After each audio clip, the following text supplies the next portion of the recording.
ਵਾਹਿਗੁਰੂ जी का खालसा वाहिगुरू जी की फतेह।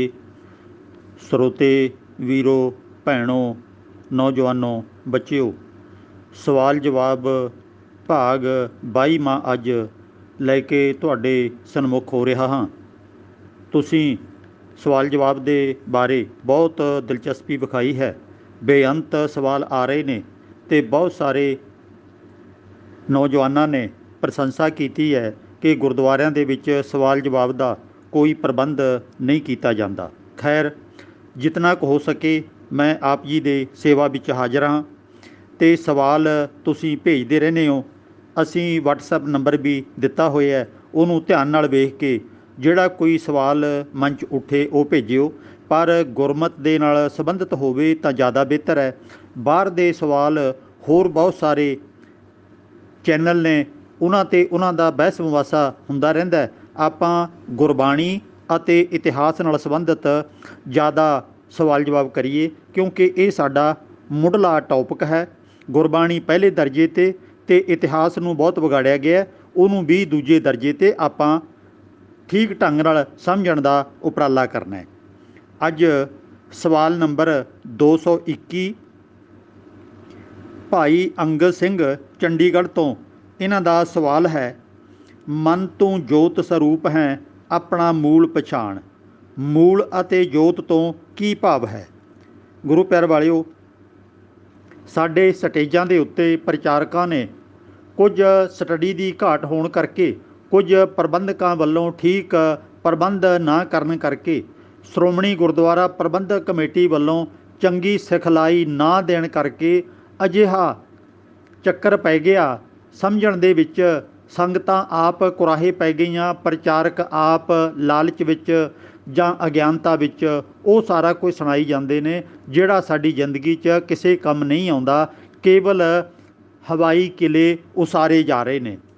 ਕਿਤੇ ਮਨ ਅਲੱਗ ਬਣਾ ਦਿੱਤਾ, ਜੋਤ ਅਲੱਗ ਬਣਾ ਦਿੱਤੀ, ਆਤਮਾ ਅਲੱਗ ਬਣਾ ਦਿੱਤੀ, ਦਿਮਾਗ ਅਲੱਗ ਰੱਖ ਦਿੱਤਾ। ਬਹੁਤ ਕੁਝ ਅਜਿਹਾ ਕਰਦਿਆਂ ਕਰਦਿਆਂ ਫਿਰ ਨਾਮ ਸਿਮਰਨ ਕਰਕੇ ਮਨ ਨੂੰ ਜਗਾਉਣਾ, ਉੱਚਾ ਉਠਾਉਣਾ, ਉਡਾਰੀਆਂ ਲਗਵਾਉਣੀਆਂ, ਇਹ ਬਹੁਤ ਕੁਝ ਸਾਡੇ ਅੰਦਰ ਠੋਸ ਦਿੱਤਾ ਗਿਆ ਅਤੇ ਸੁਣ ਸੁਣ ਕੇ ਲਗਾਤਾਰ ਅਸੀਂ ਅਰਧ ਚੇਤਨ ਅਵਸਥਾ 'ਚ ਪਹੁੰਚ ਗਏ ਹਾਂ। ਸਾਨੂੰ ਪਤਾ ਹੀ ਨਹੀਂ ਲੱਗ ਰਿਹਾ ਠੀਕ ਕੀ ਹੈ ਅਤੇ ਗਲਤ ਕੀ ਹੈ, ਕਿਉਂਕਿ ਪਛਾਣ ਕਰਨ ਜੋਗੇ ਵੀ ਬਹੁਤੇ ਭੈਣ ਭਰਾ ਨਹੀਂ ਰਹੇ ਕਿ ਅਸੀਂ ਪਛਾਣ ਕਿਵੇਂ ਕਰੀਏ ਵੀ ਇਹਨਾਂ 'ਚੋਂ ਠੀਕ ਕੀ ਹੈ ਅਤੇ ਗਲਤ ਕੀ ਹੈ। ਇੱਥੇ ਗੱਲ ਬੜੀ ਸਾਫ਼ ਹੈ। ਗੁਰੂ ਅਮਰਦਾਸ ਸਾਹਿਬ ਨੇ ਇਹ ਸ਼ਬਦ ਉਚਾਰਨ ਕੀਤਾ ਹੈ, ਬਹੁਤ ਲੰਮਾ ਸ਼ਬਦ ਹੈ ਅਤੇ ਇਹਨੂੰ ਆਪਾਂ ਸਾਰੇ ਨੂੰ ਤਾਂ ਨਹੀਂ ਵਿਚਾਰ ਸਕਾਂਗੇ, ਪਰ ਇਹਨੂੰ 441 ਪੰਨੇ 'ਤੇ ਤੁਸੀਂ ਆਪ ਵੇਖ ਸਕਦੇ ਹੋ। ਗੱਲ ਬਹੁਤ ਸਾਦੀ ਹੈ, ਪਰ ਬਹੁਤਿਆਂ ਥਾਵਾਂ 'ਤੇ ਇਹਨੂੰ ਅਜਿਹੇ ਚੱਕਰ ਵਿੱਚ ਪਾਇਆ ਜਾਂਦਾ, ਸੁਣਨ ਵਾਲੇ ਦੇ ਕੁਝ ਵੀ ਪੱਲੇ ਨਹੀਂ ਪੈਂਦਾ। ਅਸਲ ਦੇ ਵਿੱਚ ਬੋਲਣ ਵਾਲੇ ਦੇ ਪੱਲੇ 'ਚ ਵੀ ਕੁਝ ਨਹੀਂ ਹੁੰਦਾ, ਪਰ ਉਹ ਬੋਲੀ ਜਾ ਰਿਹਾ ਹੁੰਦਾ। ਮਨ ਤੂੰ ਜੋਤ ਸਰੂਪ ਹੈ। ਹੇ ਮੇਰੇ ਮਨ, ਹੇ ਮੇਰੇ ਦਿਮਾਗ, ਤੂੰ ਅਕਾਲ ਪੁਰਖ ਵਾਹਿਗੁਰੂ ਦੀ ਜਿਹੜੀ ਜੋਤ ਹੈ, ਜਿਹੜੀ ਉਹਦੀ ਸੱਤਿਆ ਹੈ, ਜਿਹੜੀ ਉਹਦਾ ਨਿਯਮ ਹੈ, ਉਹ ਤੇਰੇ ਅੰਦਰ ਸੁਭਾਏਮਾਨ ਹੈ, ਤੇਰੇ ਅੰਦਰ ਵਸਦਾ ਹੈ। ਤੂੰ ਆਪ ਹੀ ਸਾਰਾ ਕੁਝ ਕਰਨਾ ਹੈ। ਤੂੰ ਆਪਣੇ ਆਪੇ ਬਾਰੇ ਜਾਣ ਕਿ ਮੈਂ ਇਨਸਾਨ ਹਾਂ, ਮੇਰਾ ਫਰਜ਼ ਕੀ ਹੈ, ਮੈਂ ਕਿੰਨੀ ਕੁ ਵਿੱਦਿਆ ਲਈ ਹੈ, ਮੈਂ ਕਿੰਨੀਆਂ ਕੁ ਜ਼ਿੰਮੇਵਾਰੀਆਂ ਚੁੱਕ ਸਕਦਾ, ਮੇਰੀ ਸਰੀਰਕ ਤਾਕਤ ਕਿੰਨੀ ਹੈ ਅਤੇ ਮੇਰੀ ਦਿਮਾਗੀ ਤਾਕਤ ਕਿੰਨੀ ਹੈ, ਮੇਰਾ ਕੀ ਅਹੁਦਾ ਹੈ, ਕਿਹੜੇ ਸਮਾਜ 'ਚ ਮੈਂ ਰਹਿ ਰਿਹਾ ਹਾਂ, ਮੈਂ ਇਹਨਾਂ ਨੂੰ ਸੁਧਾਰਨ ਵਾਸਤੇ ਕਿਸ ਢੰਗ ਦਾ ਕੰਮ ਕਰ ਸਕਦਾ ਹਾਂ, ਜੇ ਮੇਰੇ ਕੋਲ ਕੋਈ ਸਟੱਡੀ ਪੂਰੀ ਨਹੀਂ ਹੈ ਤਾਂ ਮੈਂ ਹੋਰ ਸਟੱਡੀ ਕਿਵੇਂ ਕਰ ਸਕਦਾ ਹਾਂ। ਇਹ ਬਹੁਤ ਕੁਝ ਆਪਣੇ ਦਿਮਾਗ ਨੂੰ ਪ੍ਰੇਰਨਾ ਦੇ ਕੇ ਕੰਮ 'ਤੇ ਲਾਉਣਾ ਹੈ, ਖੋਜ ਕਰਨੀ ਹੈ ਅਤੇ ਚੰਗਾ ਇਨਸਾਨ ਬਣਨਾ, ਗਿਆਨਵਾਨ ਵਿਦਵਾਨ ਇਨਸਾਨ ਬਣਨਾ। ਅਤੇ ਗੁਰੂ ਸਾਹਿਬ ਇਹੋ ਹੀ ਗੱਲ ਸਾਨੂੰ ਸਮਝਾ ਰਹੇ ਨੇ। ਮਨ ਤੂੰ ਜੋਤ ਸਰੂਪ ਹੈ ਆਪਣਾ ਮੂਲ ਪਛਾਣ। ਆਪਣੇ ਆਪ ਨੂੰ ਪਛਾਣ ਕਿ ਤੂੰ ਕੀ ਹੈ। ਜੇ ਤੈਨੂੰ ਆਪਣੇ ਆਪੇ ਬਾਰੇ ਹੀ ਪਤਾ ਨਹੀਂ ਹੈ, ਸੱਚ ਜਾਣਿਓ ਪਸ਼ੂਆਂ ਨੂੰ ਆਪਣੇ ਆਪੇ ਬਾਰੇ ਕੁਝ ਵੀ ਸੋਝੀ ਨਹੀਂ ਹੈ। ਉਹਨਾਂ ਨੂੰ ਨਹੀਂ ਪਤਾ ਕਿ ਮੈਂ ਗਧਾ ਹਾਂ, ਘੋੜਾ ਹਾਂ, ਹਾਥੀ ਹਾਂ, ਕੁੱਤਾ ਹਾਂ।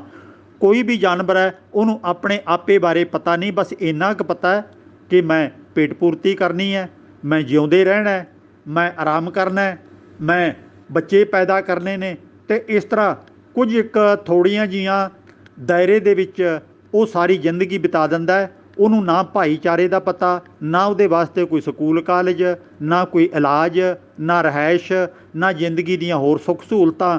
ਕੋਈ ਮਰ ਜਾਵੇ, ਕੋਈ ਜਿਉਂ ਪਵੇ, ਕਿਸੇ ਨੂੰ ਉਹਨਾਂ ਨਾਲ ਕੋਈ ਮਤਲਬ ਨਹੀਂ ਹੈ। ਉਹ ਪਸ਼ੂਆਂ ਨੂੰ ਆਪਾਂ ਸਮਝ ਸਕਦੇ ਹਾਂ ਕਿ ਉਹਨਾਂ ਨੂੰ ਗਿਆਨ ਨਹੀਂ ਹੈ, ਅਕਲ ਨਹੀਂ ਹੈ। ਪਰ ਗੁਰੂ ਸਾਹਿਬ ਸਾਨੂੰ ਕਹਿ ਰਹੇ ਨੇ, ਮਨ ਤੂੰ ਜੋਤ ਸਰੂਪ ਹੈ, ਆਪਣਾ ਮੂਲ ਪਛਾਣ।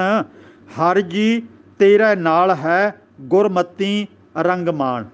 ਹਰੀ ਪ੍ਰਭੂ ਨੂੰ ਜਿਹਨੂੰ ਤੂੰ ਢੂੰਡਦਾ ਫਿਰਦਾ ਬਾਹਰ, ਉਹ ਤਾਂ ਤੇਰੇ ਨਾਲ ਹੈ, ਤੇਰੇ ਅੰਦਰ ਹੈ। ਉਹ ਤਾਂ ਕਣ ਕਣ 'ਚ ਸਮਾਇਆ ਹੋਇਆ ਹੈ।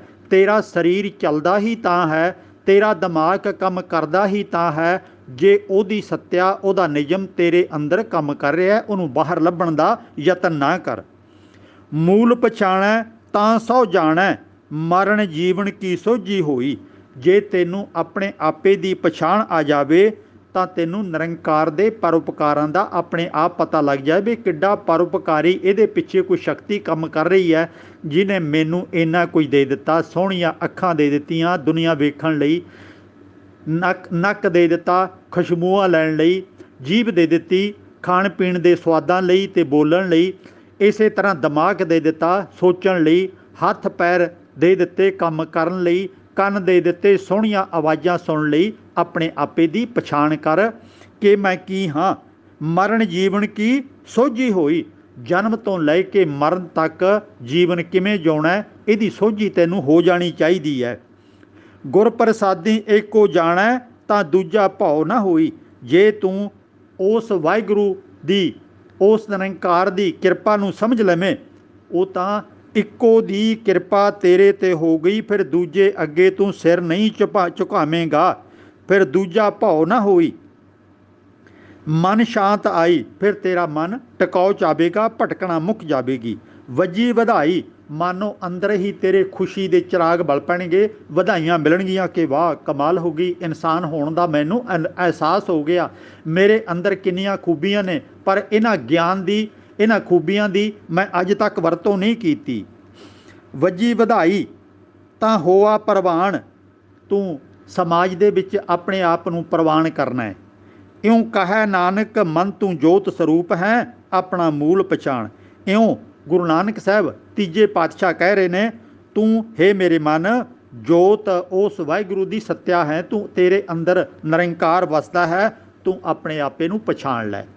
ਇਹ ਸ਼ਬਦ ਇਹੋ ਜਿਹੇ ਬੇਅੰਤ ਨੇ, ਸਾਨੂੰ ਮੁੜ ਮੁੜ ਕੇ ਗੁਰੂ ਸਾਹਿਬ ਨੇ ਚੇਤਨਾ ਦੇ ਵਿੱਚ, ਗਿਆਨ ਦੇ ਵਿੱਚ, ਹਿੰਮਤ ਹੌਸਲੇ ਦੇ ਵਿੱਚ ਆਉਣ ਵਾਸਤੇ ਪ੍ਰੇਰਨਾ ਕੀਤੀ ਹੈ ਕਿ ਤੁਸੀਂ ਭਾਈ ਇਸ ਸੋਹਣੇ ਸਰੀਰ ਦੀ ਸੰਭਾਲ ਵੀ ਕਰਨੀ ਸਿੱਖਣੀ ਹੈ, ਅਤੇ ਇਸ ਸੋਹਣੇ ਸਰੀਰ ਤੋਂ ਚੰਗੇ ਕੰਮ ਵੀ ਲੈਣੇ ਨੇ। ਇਸ ਸੋਹਣੇ ਸਰੀਰ ਤੋਂ ਕੰਮ ਤਾਂ ਲਿਆ ਜਾਵੇਗਾ ਜੇ ਅੰਦਰ ਦਿਮਾਗ ਦੀ ਵਰਤੋਂ ਕਰਨੀ ਸਿੱਖ ਲਈ, ਜੇ ਦਿਮਾਗ ਨੂੰ ਵਿਕਸਿਤ ਕਰ ਲਿਆ।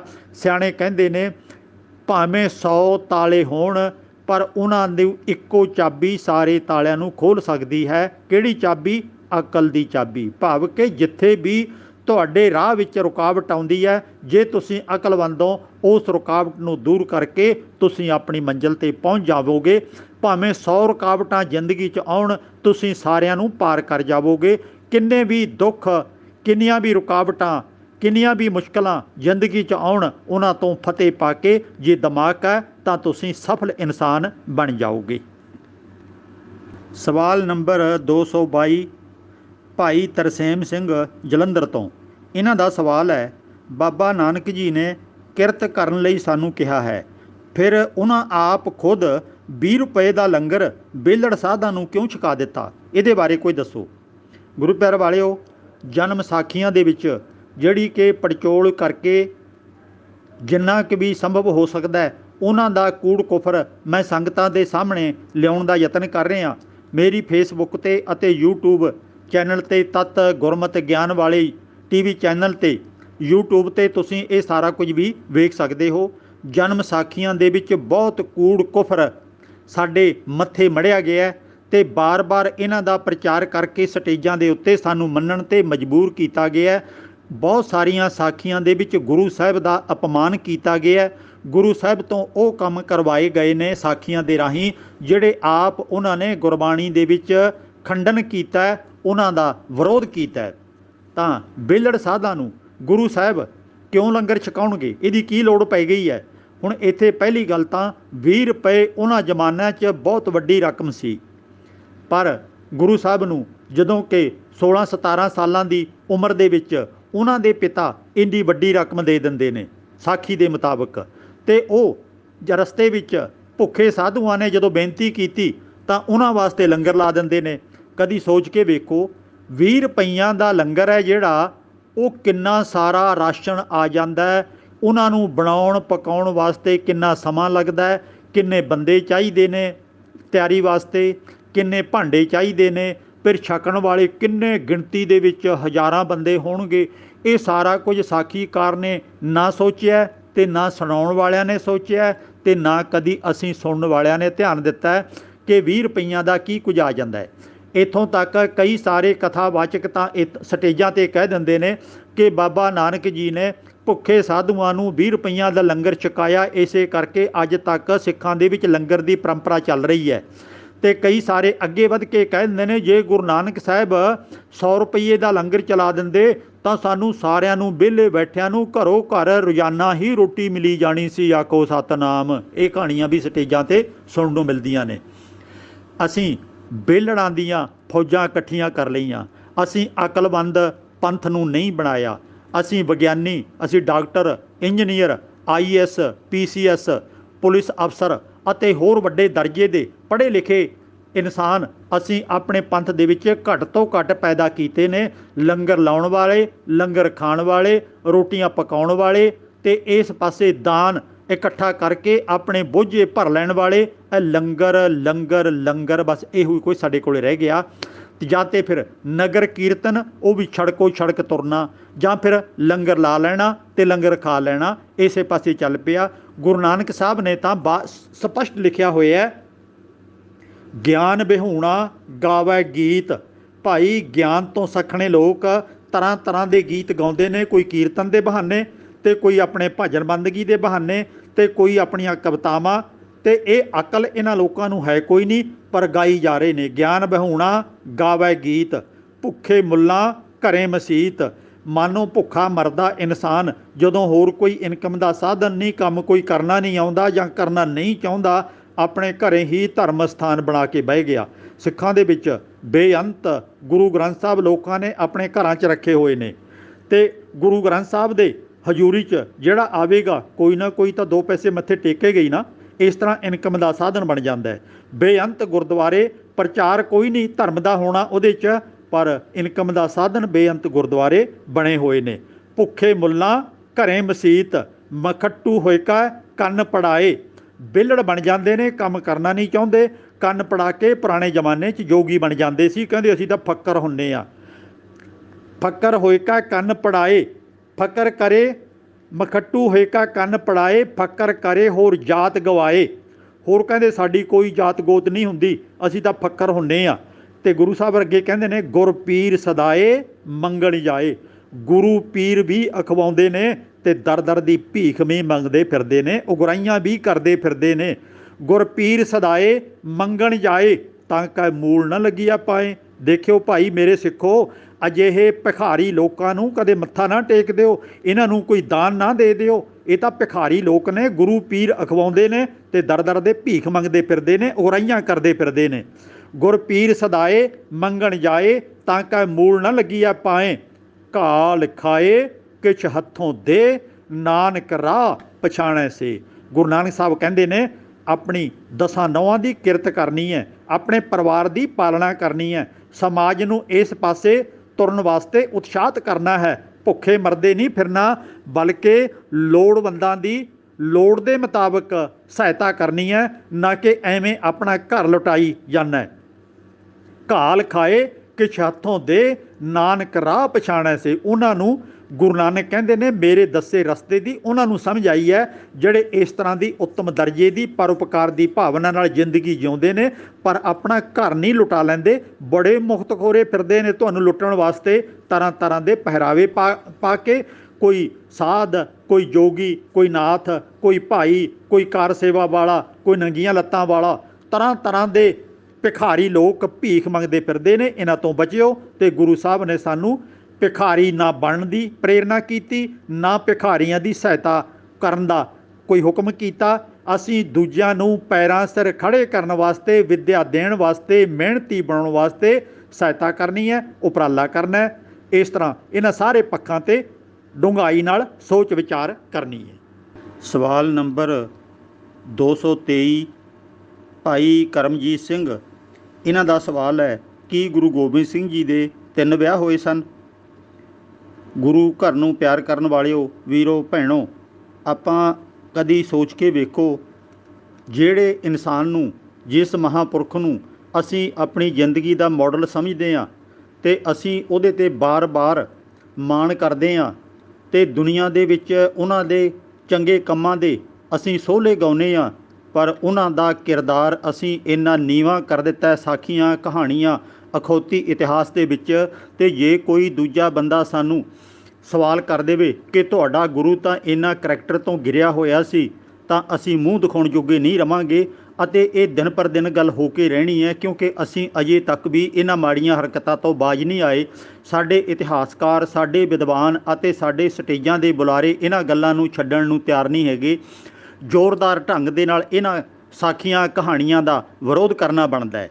ਗੁਰੂ ਗੋਬਿੰਦ ਸਿੰਘ ਜੀ ਇੱਥੇ ਸਾਨੂੰ ਕੋਈ ਸੇਧ ਦੇਣ ਆਏ ਸਨ, ਸਾਨੂੰ ਆਜ਼ਾਦੀ ਦਿਵਾਉਣ ਆਏ ਸਨ, ਸਾਨੂੰ ਗਿਆਨ ਦੇਣ ਆਏ ਸਨ, ਬਹਾਦਰ ਬਣਾਉਣ ਆਏ ਸਨ, ਅਨੇਕ ਪ੍ਰਕਾਰ ਦੇ ਪਰ ਉਪਕਾਰ ਕਰਨ ਆਏ ਸਨ, ਪਰ ਅਸੀਂ ਉਹਨਾਂ ਨੂੰ ਐਸ਼ ਪ੍ਰਸਤ ਬਣਾ ਕੇ ਰੱਖ ਦਿੱਤਾ।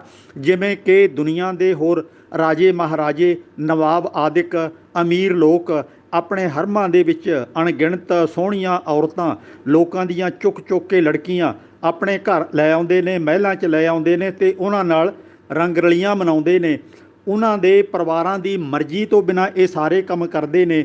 ਉਹਨਾਂ ਲੜਕੀਆਂ ਦੀ ਮਰਜ਼ੀ ਤੋਂ ਬਿਨਾਂ ਉਹਨਾਂ ਨਾਲ ਧੱਕੇਸ਼ਾਹੀ ਹੁੰਦੀ ਹੈ ਅਤੇ ਉਹਨਾਂ ਦੀ ਜ਼ਿੰਦਗੀ ਬਰਬਾਦ ਹੋ ਜਾਂਦੀ ਹੈ। ਇਹ ਪੁਰਾਣੇ ਜ਼ਮਾਨੇ ਦੇ ਡਿਕਟੇਟਰ ਤਾਂ ਇਸ ਤਰ੍ਹਾਂ ਦਾ ਕੰਮ ਕਰਦੇ ਸਨ, ਪਰ ਅਸੀਂ ਤਾਂ ਗੁਰੂ ਗੋਬਿੰਦ ਸਿੰਘ ਸਾਹਿਬ ਦੇ ਨਾਲ ਵੀ ਇਹ ਸਾਰਾ ਕੁਝ ਜੋੜ ਦਿੱਤਾ। ਤਕਰੀਬਨ 350 ਸਾਲ ਬੀਤ ਜਾਣ ਦੇ ਬਾਵਜੂਦ ਵੀ ਅਸੀਂ ਅੱਜ ਤੱਕ ਇਹਨਾਂ ਵੱਲ ਕੋਈ ਸੁਧਾਰ ਕਰਨ ਦਾ ਉਪਰਾਲਾ ਨਹੀਂ ਕੀਤਾ। ਇੱਥੇ ਜਿਹੜਾ ਤੀਜੇ ਵਿਆਹ ਵਾਲੀ ਮਾਤਾ ਸਾਹਿਬ ਕੌਰ ਕਰਕੇ ਗੁਰੂ ਗੋਬਿੰਦ ਸਿੰਘ ਦੇ ਨਾਲ ਜੋੜੀ ਜਾਂਦੀ ਹੈ, ਇੱਥੋਂ ਤੱਕ ਹਾਲਤ ਨਿੱਘਰੀ ਹੋਈ ਹੈ। ਇਹ ਕਹਿਣ ਤੋਂ ਵੀ ਸਟੇਜਾਂ ਦੇ ਉੱਤੇ ਸ਼ਰਮ ਨਹੀਂ ਕਰਦੇ, ਲਿਖਾਰੀ ਰਾਈ ਮਾਤਰ ਸੰਗ ਨਹੀਂ ਕਰਦੇ ਕਿ ਇੱਕ ਬੰਦੇ ਨੇ ਆਪਣੀ ਲੜਕੀ ਬਾਰੇ ਮਨ ਦੇ ਵਿੱਚ ਸੁੱਖਣਾ ਸੁੱਖ ਲਈ ਪਲਾਨ ਬਣਾ ਲਿਆ ਕਿ ਇਹ ਬੇਟੀ ਮੇਰੀ ਸੋਹਣੀ ਬਹੁਤ ਹੈ, ਸਿਆਣੀ ਬਹੁਤ ਹੈ, ਅਸੀਂ ਤਾਂ ਇਹਨੂੰ ਗੁਰੂ ਗੋਬਿੰਦ ਸਿੰਘ ਨੂੰ ਅਰਪਣ ਕਰਾਂਗੇ। ਅਤੇ ਉਸ ਲੜਕੀ ਨੂੰ ਕਹਿੰਦੇ ਨੇ ਕਹਾਣੀ ਦੇ ਮੁਤਾਬਕ ਕਿ ਆਂਢ ਗੁਆਂਢ ਦੇ ਹੋਰ ਲੋਕ ਉਹਨੂੰ ਛੋਟੀ ਨੂੰ ਹੀ ਮਾਤਾ ਜੀ ਕਹਿਣ ਲੱਗ ਪਏ। ਸਮਾਂ ਮਿਲਣ 'ਤੇ ਉਹਦੇ ਮਾਤਾ ਪਿਤਾ ਇਹਨੂੰ ਗੁਰੂ ਗੋਬਿੰਦ ਸਿੰਘ ਜੀ ਕੋਲੇ ਆਨੰਦਪੁਰ ਲੈ ਆਏ ਅਤੇ ਆਨੰਦਪੁਰ ਆ ਕੇ ਗੁਰੂ ਗੋਬਿੰਦ ਸਿੰਘ ਦੇ ਅੱਗੇ ਇਹ ਲੜਕੀ ਖੜੀ ਕੀਤੀ ਅਤੇ ਦੱਸਿਆ ਕਿ ਅਸੀਂ ਤੁਹਾਡੇ ਨਾਲ ਇਹਦਾ ਵਿਆਹ ਕਰਨਾ ਚਾਹੁੰਦੇ ਹਾਂ। ਗੁਰੂ ਗੋਬਿੰਦ ਸਿੰਘ ਕਹਿਣ ਲੱਗੇ ਮੇਰੇ ਤਾਂ ਪਹਿਲਾਂ ਹੀ ਵਿਆਹ ਹੋਇਆ ਹੋਇਆ ਹੈ। ਅਤੇ ਇਹਨਾਂ ਨੇ ਕਿਹਾ ਜੀ ਅਸੀਂ ਤਾਂ ਆਪਣੇ ਮਨ ਦੇ ਵਿੱਚ ਧਾਰਨਾ ਪ੍ਰਵਾਨ ਕੀਤੀ ਹੋਈ ਹੈ, ਸੁਖਣਾ ਸੁਖੀ ਹੋਈ ਹੈ ਕਿ ਤੁਸੀਂ ਇਹਨੂੰ ਜ਼ਰੂਰ ਪ੍ਰਵਾਨ ਕਰੋ, ਹੋਰ ਤਾਂ ਇਹਦਾ ਵਿਆਹ ਕਿਤੇ ਹੋ ਹੀ ਨਹੀਂ ਸਕਦਾ, ਬਾਕੀ ਲੋਕ ਤਾਂ ਇਹਨੂੰ ਮਾਤਾ ਕਹਿੰਦੇ ਨੇ। ਕਹਿੰਦੇ ਉਹਨਾਂ ਦੀ ਭਾਵਨਾ ਨੂੰ ਵੇਖ ਕੇ ਗੁਰੂ ਗੋਬਿੰਦ ਸਿੰਘ ਨੇ ਉਹਨੂੰ ਫਿਰ ਪ੍ਰਵਾਨ ਕਰ ਲਿਆ, ਭਾਵ ਕਿ ਸੁਖਣਾ ਸੁੱਖ ਲਈ ਗੁਰੂ ਗੋਬਿੰਦ ਸਿੰਘ ਨੂੰ ਲੜਕੀ ਦੇਣ ਦੀ। ਪਿਆਰਿਓ, ਕਦੀ ਅੱਖਾਂ ਖੋਲ੍ਹ ਕੇ ਵੇਖ ਲਈਏ ਅਤੇ ਕਦੀ ਸੋਚ ਲਈਏ, ਅਸਲ ਦੇ ਵਿੱਚ ਇਹ ਕੋਈ ਪੁਰਾਤਨ ਮਿਥਿਹਾਸਿਕ ਦੇਵੀ ਸੀ। ਉਸ ਦੇਵੀ ਨੇ ਆ ਕੇ ਅਖੌਤੀ ਮਿਥਿਹਾਸ ਦੇ ਮੁਤਾਬਕ, ਕਹਾਣੀਆਂ ਦੇ ਮੁਤਾਬਕ ਜਦੋਂ ਖੰਡੇ ਕੀ ਪਹੁਲ ਛਕਾਈ ਜਾਣ ਲੱਗੀ, ਕਹਿੰਦੇ ਦੇਵੀ ਦੀ ਪਹਿਲਾਂ ਗੁਰੂ ਗੋਬਿੰਦ ਸਿੰਘ ਨੇ ਆਰਾਧਨਾ ਕੀਤੀ ਅਤੇ ਉਹਨੇ ਪ੍ਰਗਟ ਹੋ ਕੇ ਵਰ ਦਿੱਤਾ ਅਤੇ ਫਿਰ ਦੇਵੀ ਨੇ ਆ ਕੇ ਹੀ ਖੰਡੇ ਕੀ ਪਹੁਲ ਤਿਆਰ ਕਰਨ ਲੱਗੇ, ਵਿੱਚ ਪਤਾਸੇ ਪਾਏ ਅਤੇ ਫਿਰ ਬਾਅਦ ਦੇ ਵਿੱਚ ਇਸੇ ਦੇਵੀ ਨੂੰ ਮਾਤਾ ਸਾਹਿਬ ਦੇਵੀ ਕਹਿਣ ਲੱਗ ਪਏ।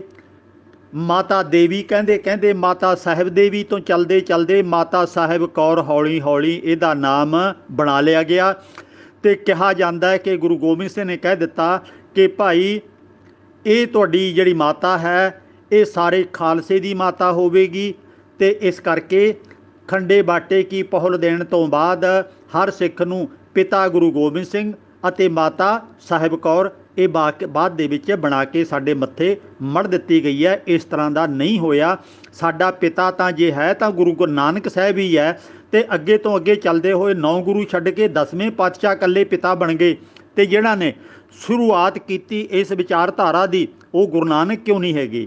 ਗੁਰੂ ਪਿਆਰ ਵਾਲਿਓ, ਇਹਨਾਂ ਪੱਖਾਂ 'ਤੇ ਬਹੁਤ ਸਾਰਾ ਵਿਚਾਰ ਕਰਨ ਦੀ ਲੋੜ ਹੈ ਕਿ ਕੋਈ ਲੜਕੀ ਕੋਈ ਔਰਤ ਆਦਮੀ ਦੇ ਕੋਲੇ ਚਲੀ ਜਾਵੇ, ਭਾਵੇਂ ਉਹ ਵੱਡਾ ਹੈ ਭਾਵੇਂ ਛੋਟਾ ਹੈ, ਕਿੱਡਾ ਵੀ ਦਰਜਾ ਹੈ ਉਹਦਾ, ਤੇ ਇਹ ਆਦਮੀ ਆਖੇ ਕਿ ਤੇਰੇ ਨਾਲ ਮੇਰੇ ਸਰੀਰਕ ਸੰਬੰਧ ਨਹੀਂ ਹੋ ਸਕਦੇ, ਕਿ ਉਹ ਔਰਤ ਸਾਰੀ ਉਮਰ ਨਰਕ ਵਰਗੀ ਜ਼ਿੰਦਗੀ ਨਹੀਂ ਭੋਗੇਗੀ। ਕਿਉਂਕਿ ਇਹ ਚੀਜ਼ਾਂ ਵੀ ਹਰ ਇਨਸਾਨ ਦੀਆਂ, ਚਾਹੇ ਔਰਤ ਹੈ ਚਾਹੇ ਪੁਰਸ਼ ਹੈ, ਹਰੇਕ ਦੀ ਜ਼ਿੰਦਗੀ ਦੀਆਂ ਲੋੜਾਂ ਨੇ।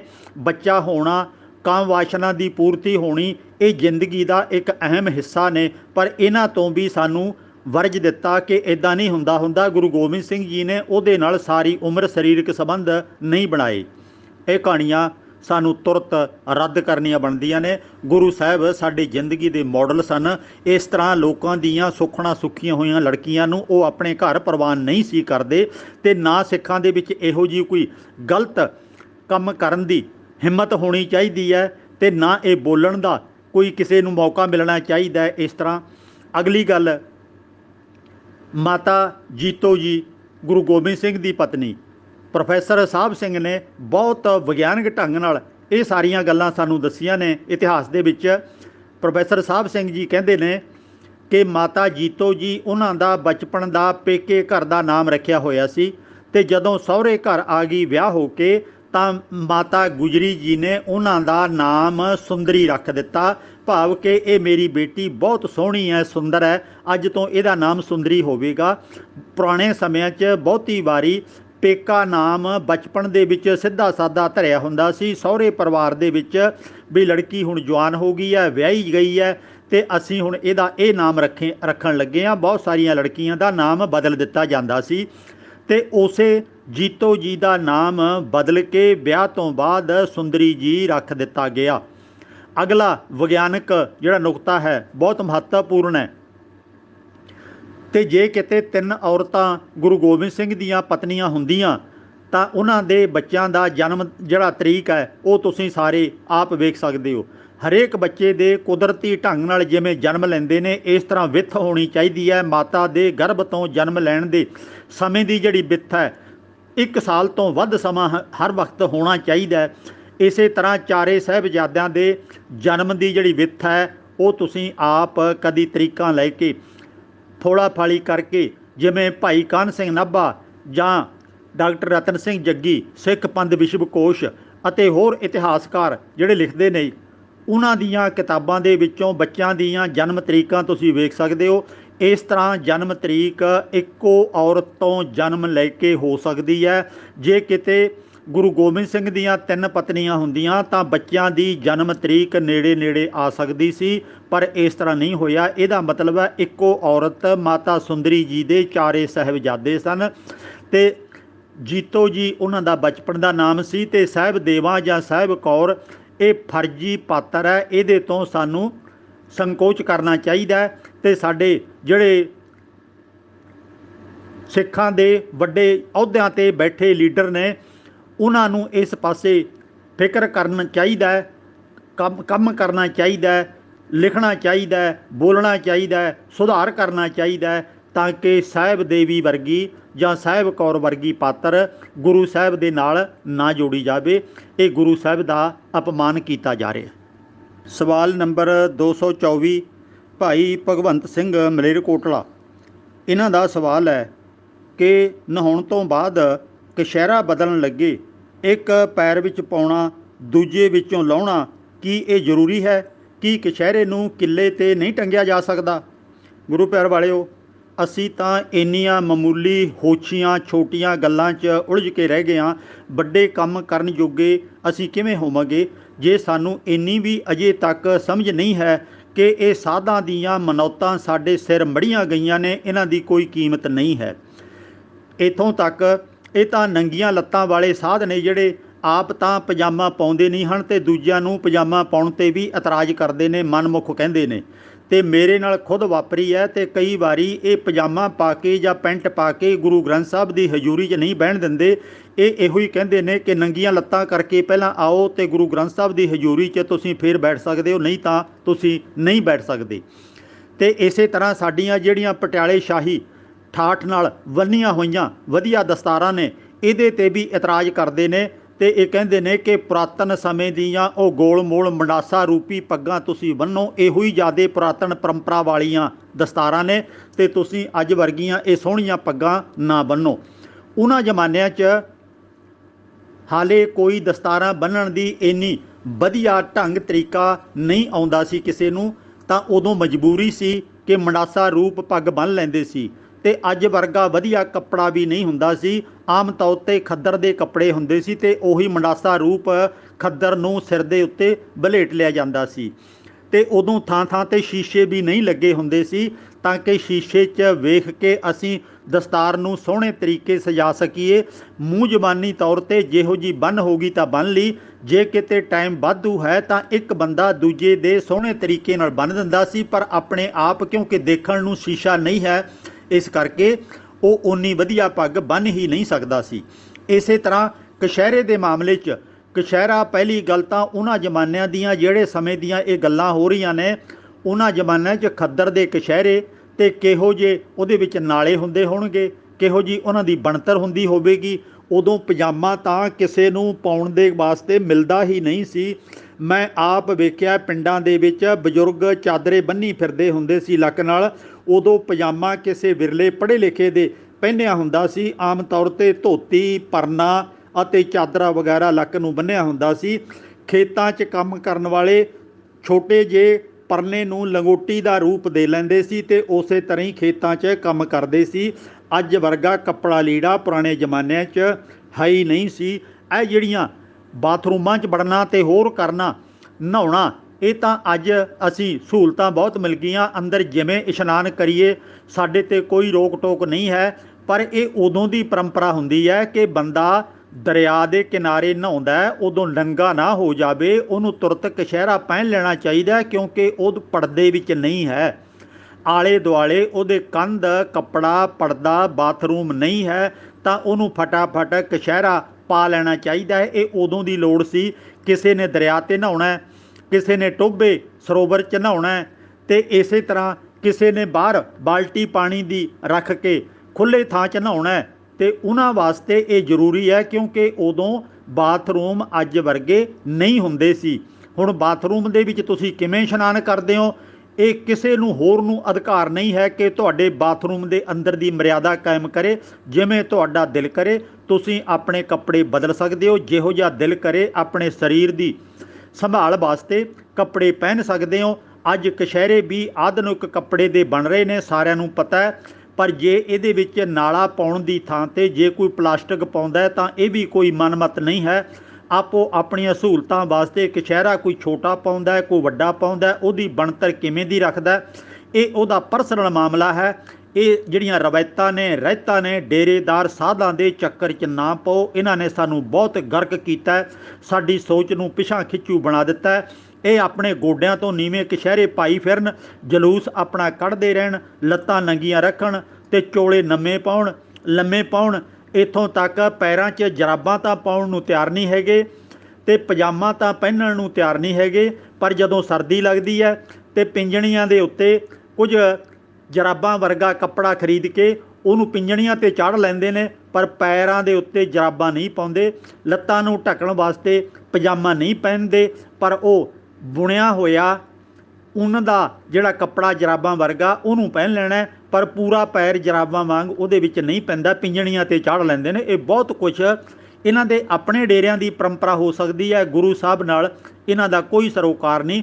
ਗੁਰਬਾਣੀ ਤਾਂ ਸਪਸ਼ਟ ਕਹਿੰਦੀ ਹੈ, ਬਾਬਾ ਹੋਰ ਪਹਿਨਣ ਖੁਸ਼ੀ ਖੁਆਰ, ਜਿਤ ਪੈਦਾ ਤਨ ਪੀੜੀ ਹੈ, ਮਨ ਮੈਂ ਚੱਲਾਂ ਬੇਕਾਰ। ਭਾਈ ਉਹ ਕੱਪੜਾ, ਉਹ ਪਹਿਰਾਵਾ ਨਾ ਪਹਿਨੋ ਜਿਹੜਾ ਮਨ ਦੇ ਵਿੱਚ ਵਿਕਾਰ ਪੈਦਾ ਕਰਦਾ ਅਤੇ ਤੁਹਾਡੇ ਸਰੀਰ ਨੂੰ ਤਕਲੀਫ ਦਿੰਦਾ। ਉਹ ਨਾ ਪਹਿਨੋ ਜਿਹੜਾ ਤੁਹਾਡੇ ਸਰੀਰ ਨੂੰ ਤਕਲੀਫ ਨਹੀਂ ਦਿੰਦਾ, ਸੁਹਾਵਣਾ ਹੈ ਤੇ ਤੁਹਾਨੂੰ ਸਮਾਜ ਦੇ ਵਿੱਚ ਇੱਜ਼ਤ ਦਿਵਾਉਣ ਵਾਲਾ ਸੋਹਣਾ ਕੱਪੜਾ ਹੈ, ਉਹ ਜਿਹਾ ਤੁਸੀਂ ਆਪਣੀ ਮਨਮਰਜ਼ੀ ਦਾ ਪਹਿਨ ਸਕਦੇ ਹੋ। ਇਹ ਸਮਾਜਿਕ ਤਾਣਾ ਬਾਣਾ ਹੁੰਦਾ ਜਾਂ ਫਿਰ ਕੰਮ ਧੰਦੇ ਨਾਲ ਸੰਬੰਧਿਤ ਹੁੰਦੀਆਂ ਨੇ ਗੱਲਾਂ, ਜਾਂ ਉਮਰ ਦਾ ਤਕਾਜ਼ਾ ਹੁੰਦਾ। ਆਪੋ ਆਪਣੀਆਂ ਕੱਪੜੇ ਲੀੜੇ ਦੀਆਂ ਹਰ ਇੱਕ ਦੀਆਂ ਲੋੜਾਂ ਹੁੰਦੀਆਂ ਨੇ। ਕਿਸੇ ਦੇ ਦਬਾਅ ਥੱਲੇ ਆ ਕੇ ਇਸ ਤਰ੍ਹਾਂ ਕਰਨ ਦੀ ਸਾਡੀ ਕੋਈ ਮਜਬੂਰੀ ਨਹੀਂ ਹੈ। ਆਪਣੇ ਅੰਦਰ ਦਲੇਰੀ ਅਤੇ ਸਿਆਣਪ ਪੈਦਾ ਕਰੋ। ਇਹਨਾਂ ਸਾਧਾਂ ਦੇ ਜਿਹੜੇ ਜਕੜਬੰਦ ਹੈ ਇਹਦੇ ਚੋਂ ਆਜ਼ਾਦ ਹੋਣ ਦਾ ਹਿੰਮਤ ਹੌਸਲਾ ਆਪਣੇ ਅੰਦਰ ਪੈਦਾ ਕਰੋ। ਸਵਾਲ ਨੰਬਰ 225 ਭਾਈ ਭਗਵੰਤ ਸਿੰਘ ਮਲੇਰਕੋਟਲਾ, ਇਹਨਾਂ ਦਾ ਅਗਲਾ ਸਵਾਲ ਹੈ ਕਿ ਭਾਈ ਜੈ ਸਿੰਘ ਖਲਕਟ ਬਾਰੇ ਦੱਸਣਾ। ਇਹਨਾਂ ਦੇ ਪਰਿਵਾਰ ਦੇ ਕਿੰਨੇ ਜੀ ਸ਼ਹੀਦ ਹੋਏ ਤੇ ਉਹਨਾਂ ਦੀ ਸ਼ਹਾਦਤ ਕਿਵੇਂ ਹੋਈ। ਗੁਰੂ ਪਿਆਰ ਵਾਲਿਓ, ਇਹਨਾਂ ਬਾਰੇ ਮੈਂ ਭਾਈ ਕਾਹਨ ਸਿੰਘ ਨਾਭਾ ਦੀ ਮਹਾਨ ਕੋਸ਼ ਵੇਖੀ ਪੜ੍ਹੀ ਤੇ ਉਹਦੇ ਵਿੱਚ ਭਾਈ ਜੈ ਸਿੰਘ ਦਾ ਕਿਤੇ ਜ਼ਿਕਰ ਨਹੀਂ ਮਿਲਿਆ। ਫਿਰ ਡਾਕਟਰ ਰਤਨ ਸਿੰਘ ਜੱਗੀ ਦਾ ਸਿੱਖ ਪੰਥ ਵਿਸ਼ਵਕੋਸ਼ 2 ਭਾਗਾਂ 'ਚ ਲਿਖਿਆ ਹੋਇਆ, ਜੋ 1500 ਪੰਨੇ ਦੀ ਵੱਡੀ ਕਿਤਾਬ ਹੈ, ਬੜੀ ਮਿਹਨਤ ਨਾਲ ਇਹਨਾਂ ਨੇ ਲਿਖੀ ਹੈ, ਉਹਦੇ ਵਿੱਚ ਵੀ ਭਾਈ ਜੈ ਸਿੰਘ ਦਾ ਕਿਧਰੇ ਜ਼ਿਕਰ ਨਹੀਂ ਮਿਲਿਆ। ਇਹਨਾਂ ਦਾ ਫਿਰ ਮੈਂ ਪੰਜਾਬੀ ਯੂਨੀਵਰਸਿਟੀ ਦੇ ਆਪਣੇ ਸੰਗੀ ਸਾਥੀ ਜਾਣ ਪਛਾਣ ਵਾਲੇ ਜਿਹੜੇ ਇਤਿਹਾਸ ਦੇ ਵਿਸ਼ੇ ਨਾਲ ਸੰਬੰਧਿਤ ਪ੍ਰੋਫੈਸਰ ਨੇ ਉਹਨਾਂ ਤੋਂ ਵੀ ਜਾਣਕਾਰੀ ਲਈ, ਪਰ ਵਿਸਥਾਰ ਸਹਿਤ ਕਿਧਰੋਂ ਵੀ ਕੋਈ ਜਾਣਕਾਰੀ ਨਹੀਂ ਮਿਲਦੀ। ਪਰ ਇਹਨਾਂ ਦੇ ਹਮਦਰਦ ਜਾਂ ਇਸ ਖਾਨਦਾਨ ਦੇ ਨਾਲ ਸੰਬੰਧਿਤ ਪਿਆਰ ਕਰਨ ਵਾਲੇ ਭਾਈ ਜੈ ਸਿੰਘ ਨੂੰ ਉਹਨਾਂ ਨੇ ਇੱਕ ਕਿਤਾਬ ਲਿਖੀ ਹੈ, ਉਹਦੇ ਵਿੱਚ ਇਹਨਾਂ ਦਾ ਕਾਫੀ ਕੁਝ ਲਿਖਿਆ ਹੋਇਆ ਹੈ। ਉਹ ਕਿੰਨਾ ਕੁ ਸਬੂਤਾਂ 'ਤੇ ਆਧਾਰਿਤ ਹੈ, ਕਿੰਨਾ ਕੁ ਸੁਣੀਆਂ ਹੋਈਆਂ ਗੱਲਾਂ 'ਤੇ ਆਧਾਰਿਤ ਹੈ, ਇਹਦੇ ਬਾਰੇ ਮੈਂ ਕੋਈ ਦਾਅਵਾ ਨਹੀਂ ਕਰ ਸਕਦਾ। ਇਹਨਾਂ ਦੇ ਪਰਿਵਾਰ ਦੇ ਕਿੰਨੇ ਮੈਂਬਰ ਸ਼ਹੀਦ ਹੋਏ, ਇਹਦੇ ਬਾਰੇ ਕੁਝ ਸਾਨੂੰ ਇਤਿਹਾਸ ਦੇ ਵਿੱਚੋਂ ਸਬੂਤਾਂ ਸਹਿਤ ਨਹੀਂ ਮਿਲਦਾ। ਇਸੇ ਤਰ੍ਹਾਂ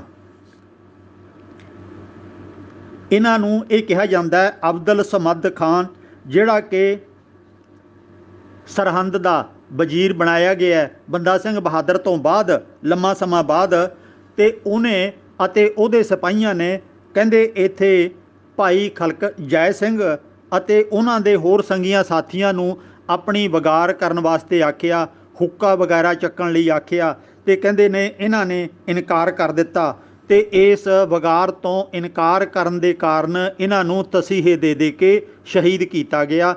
ਕਿਹਾ ਤਾਂ ਇਹ ਵੀ ਜਾਂਦਾ ਹੈ ਕਿ ਪੁੱਠੀ ਖੱਲ ਲਾਹੀ ਗਈ। ਮੈਂ ਨਿਮਰਤਾ ਸਹਿਤ ਬੇਨਤੀ ਕਰਨੀ ਚਾਹੁੰਦਾ ਕਿ ਮਨੁੱਖ ਦੀ ਖੱਲ ਇੰਨੀ ਮੋਟੀ ਨਹੀਂ ਹੁੰਦੀ ਕਿ ਉਹਨੂੰ ਇਸ ਤਰ੍ਹਾਂ ਪੁੱਠਿਆਂ ਕਰਕੇ ਬੱਕਰਿਆਂ ਭੇਡਾਂ ਵਾਂਗੂ ਖੱਲਾਂ ਉਤਾਰੀਆਂ ਜਾਣ। ਇਨਸਾਨ ਦੀ ਖੱਲ ਬਹੁਤ ਪਤਲੀ ਹੁੰਦੀ ਹੈ ਤੇ ਇਸ ਤਰ੍ਹਾਂ ਸੰਭਵ ਨਹੀਂ ਲੱਗਦਾ, ਪਰ ਜੇ ਉਹਨਾਂ ਦੀ ਮਾਨਤਾ ਹੈ ਉਹਨਾਂ ਨੂੰ ਮੁਬਾਰਕ ਹੈ, ਹੋ ਸਕਦਾ ਹੈ ਇਸ ਤਰ੍ਹਾਂ ਹੋਈ ਹੋਵੇ।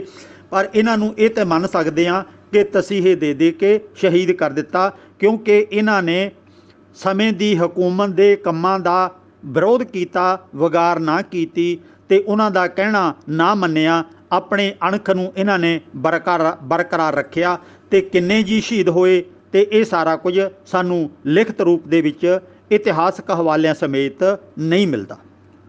ਸਵਾਲ ਨੰਬਰ 226 ਭਾਈ ਕੇਵਲ ਸਿੰਘ ਚੀਕਾ ਹਰਿਆਣਾ ਤੋਂ, ਇਹਨਾਂ ਦਾ ਸਵਾਲ ਹੈ ਕਿ ਕੀ ਬੇਬੇ ਨਾਨਕੀ ਦੀ ਕੋਈ ਸੰਤਾਨ ਸੀ, ਕੀ ਵਡਭਾਗ ਸਿੰਘ ਦੀ ਕੋਈ ਸੰਤਾਨ ਸੀ।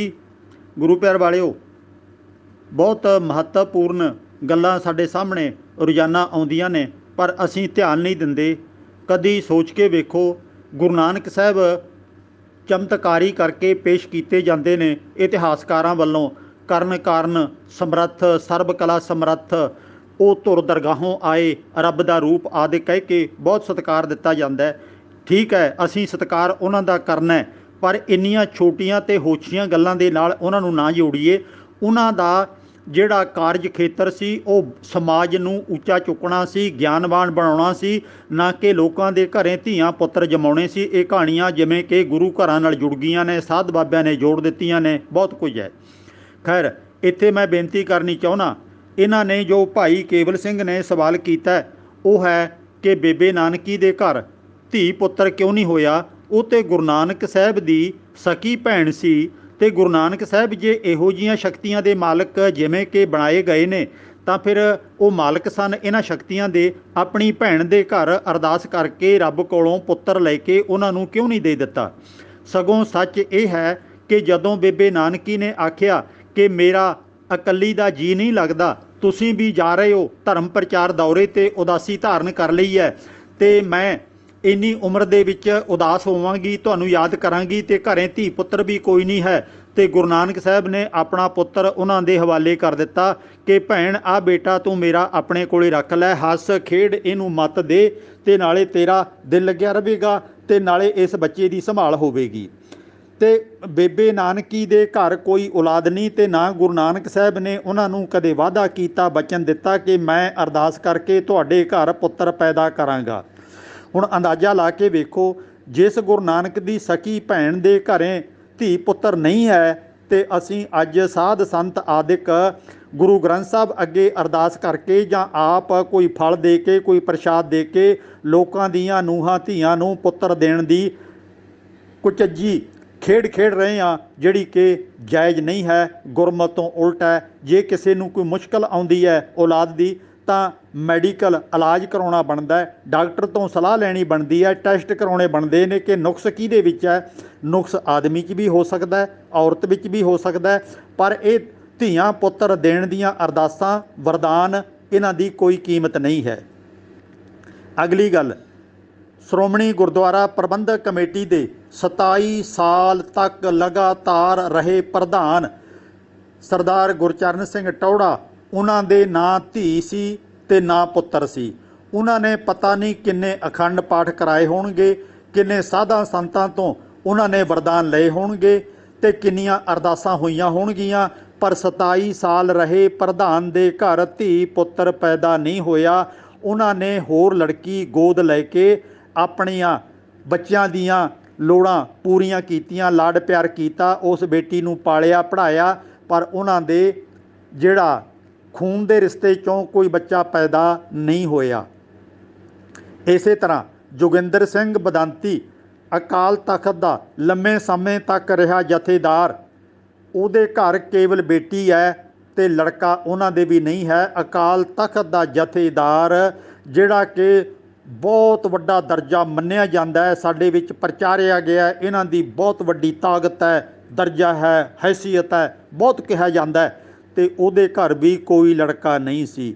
ਤੇ ਅੱਜ ਜਿਹੜੇ ਸਾਧ ਬਾਬੇ ਕੋਈ ਫਲ ਦੇ ਕੇ ਸੇਬ ਜਾਂ ਪਤਾਸੇ, ਫੁੱਲੀਆਂ, ਹੋਰ ਕਈ ਤਰ੍ਹਾਂ ਦੇ ਪ੍ਰਸ਼ਾਦ ਦੇ ਕੇ ਕਹਿੰਦੇ ਨੇ ਲੜਕੀਆਂ ਨੂੰ, ਬੀਬੀਆਂ ਨੂੰ ਕਿ ਜਾਓ ਤੁਹਾਡੇ ਘਰ ਪੁੱਤਰ ਹੋਵੇਗਾ, ਇਹ ਫਰਾਡ ਤੋਂ ਝੂਠ ਤੋਂ ਸਿਵਾਏ ਕੁਛ ਵੀ ਨਹੀਂ ਹੈ। ਇਸ ਤਰ੍ਹਾਂ ਕੁਝ ਵੀ ਨਹੀਂ ਹੋਇਆ ਕਰਦਾ। ਇਹਨਾਂ ਗੱਲਾਂ ਤੋਂ ਬਚਣ ਦੀ ਲੋੜ ਹੈ ਤੇ ਜਿਹਨੇ ਇਹੋ ਜਿਹਾ ਕੁਝ ਕਰਨਾ ਹੈ ਉਹ ਸਮਝ ਲਓ ਅਗਿਆਨਤਾ 'ਚ ਡੁੱਬਿਆ ਹੋਇਆ।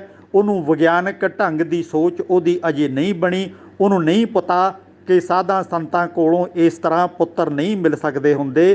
ਤੇ ਜਿਹੜੀ ਦੂਜੀ ਅਗਲੀ ਗੱਲ ਹੈ, ਜੇ ਕਿਤੇ ਉਹ ਮੈਂ ਬੋਲਦਿਆਂ ਤੇ ਕਈਆਂ ਨੂੰ ਬੜੀ ਮੁਸ਼ਕਲ ਆਉਣੀ ਹੈ ਤੇ ਮੇਰੇ ਤੇ ਵੀ ਕਈਆਂ ਨੂੰ ਗੁੱਸਾ ਆਉਣਾ ਹੈ, ਤੇ ਜਿਹੜੀਆਂ ਇਹੋ ਜਿਹੀਆਂ ਲੜਕੀਆਂ ਦੇ ਘਰ, ਔਰਤਾਂ ਦੇ ਘਰ ਪੁੱਤਰ ਧੀਆਂ ਪੈਦਾ ਹੁੰਦੇ ਨੇ, ਜੇ ਉਹਨਾਂ ਦਾ DNA ਟੈਸਟ ਕਰਵਾ ਲਿਆ ਜਾਵੇ, ਉਹ DNA ਟੈਸਟ ਸਾਧ ਨਾਲ ਮਿਲ ਕੇ ਵੇਖਿਆ ਜਾਵੇ ਤੇ ਉਸ ਬੱਚੇ ਦੇ ਜਿਹੜਾ ਕਾਨੂੰਨੀ ਤੌਰ 'ਤੇ ਪਿਤਾ ਹੈ ਉਹਦੇ DNA ਨਾਲ ਮਿਲ ਕੇ ਦੇਖਿਆ ਜਾਵੇ, ਤੁਹਾਨੂੰ ਆਪ ਹੀ ਪਤਾ ਲੱਗ ਜਾਏਗਾ ਕਿ ਇਹ ਪ੍ਰਸ਼ਾਦ ਨਾਲ, ਫਰੂਟ ਨਾਲ, ਸੇਬ ਨਾਲ ਬੱਚਾ ਪੈਦਾ ਹੋਇਆ ਕਿ ਸਰੀਰਕ ਸੰਬੰਧਾਂ ਤੋਂ ਪੈਦਾ ਹੋਇਆ, ਤੇ ਬੱਚਾ ਆਪਣੇ ਅਸਲੀ ਬਾਪ ਦਾ ਹੈ ਕਿ ਬੱਚਾ ਸਾਧ ਦਾ ਹੈ। ਤੇ ਕਈ ਸਾਰੇ ਘਰ ਟੁੱਟ ਜਾਣਗੇ, ਬਰਬਾਦ ਹੋ ਜਾਣਗੇ, ਤਲਾਕ ਹੋ ਜਾਣਗੇ, ਜੇ DNA ਦੀ ਪਰਖ ਕਰਾ ਕੇ ਪਤਾ ਲਾ ਲਿਆ ਕਿ ਇਹ ਪੁੱਤਰ ਦੇਣ ਦਾ ਅਸਲੀ ਮਕਸਦ ਪਿੱਛੇ ਕਾਰਨ ਕੀ ਕੰਮ ਕਰ ਰਿਹਾ।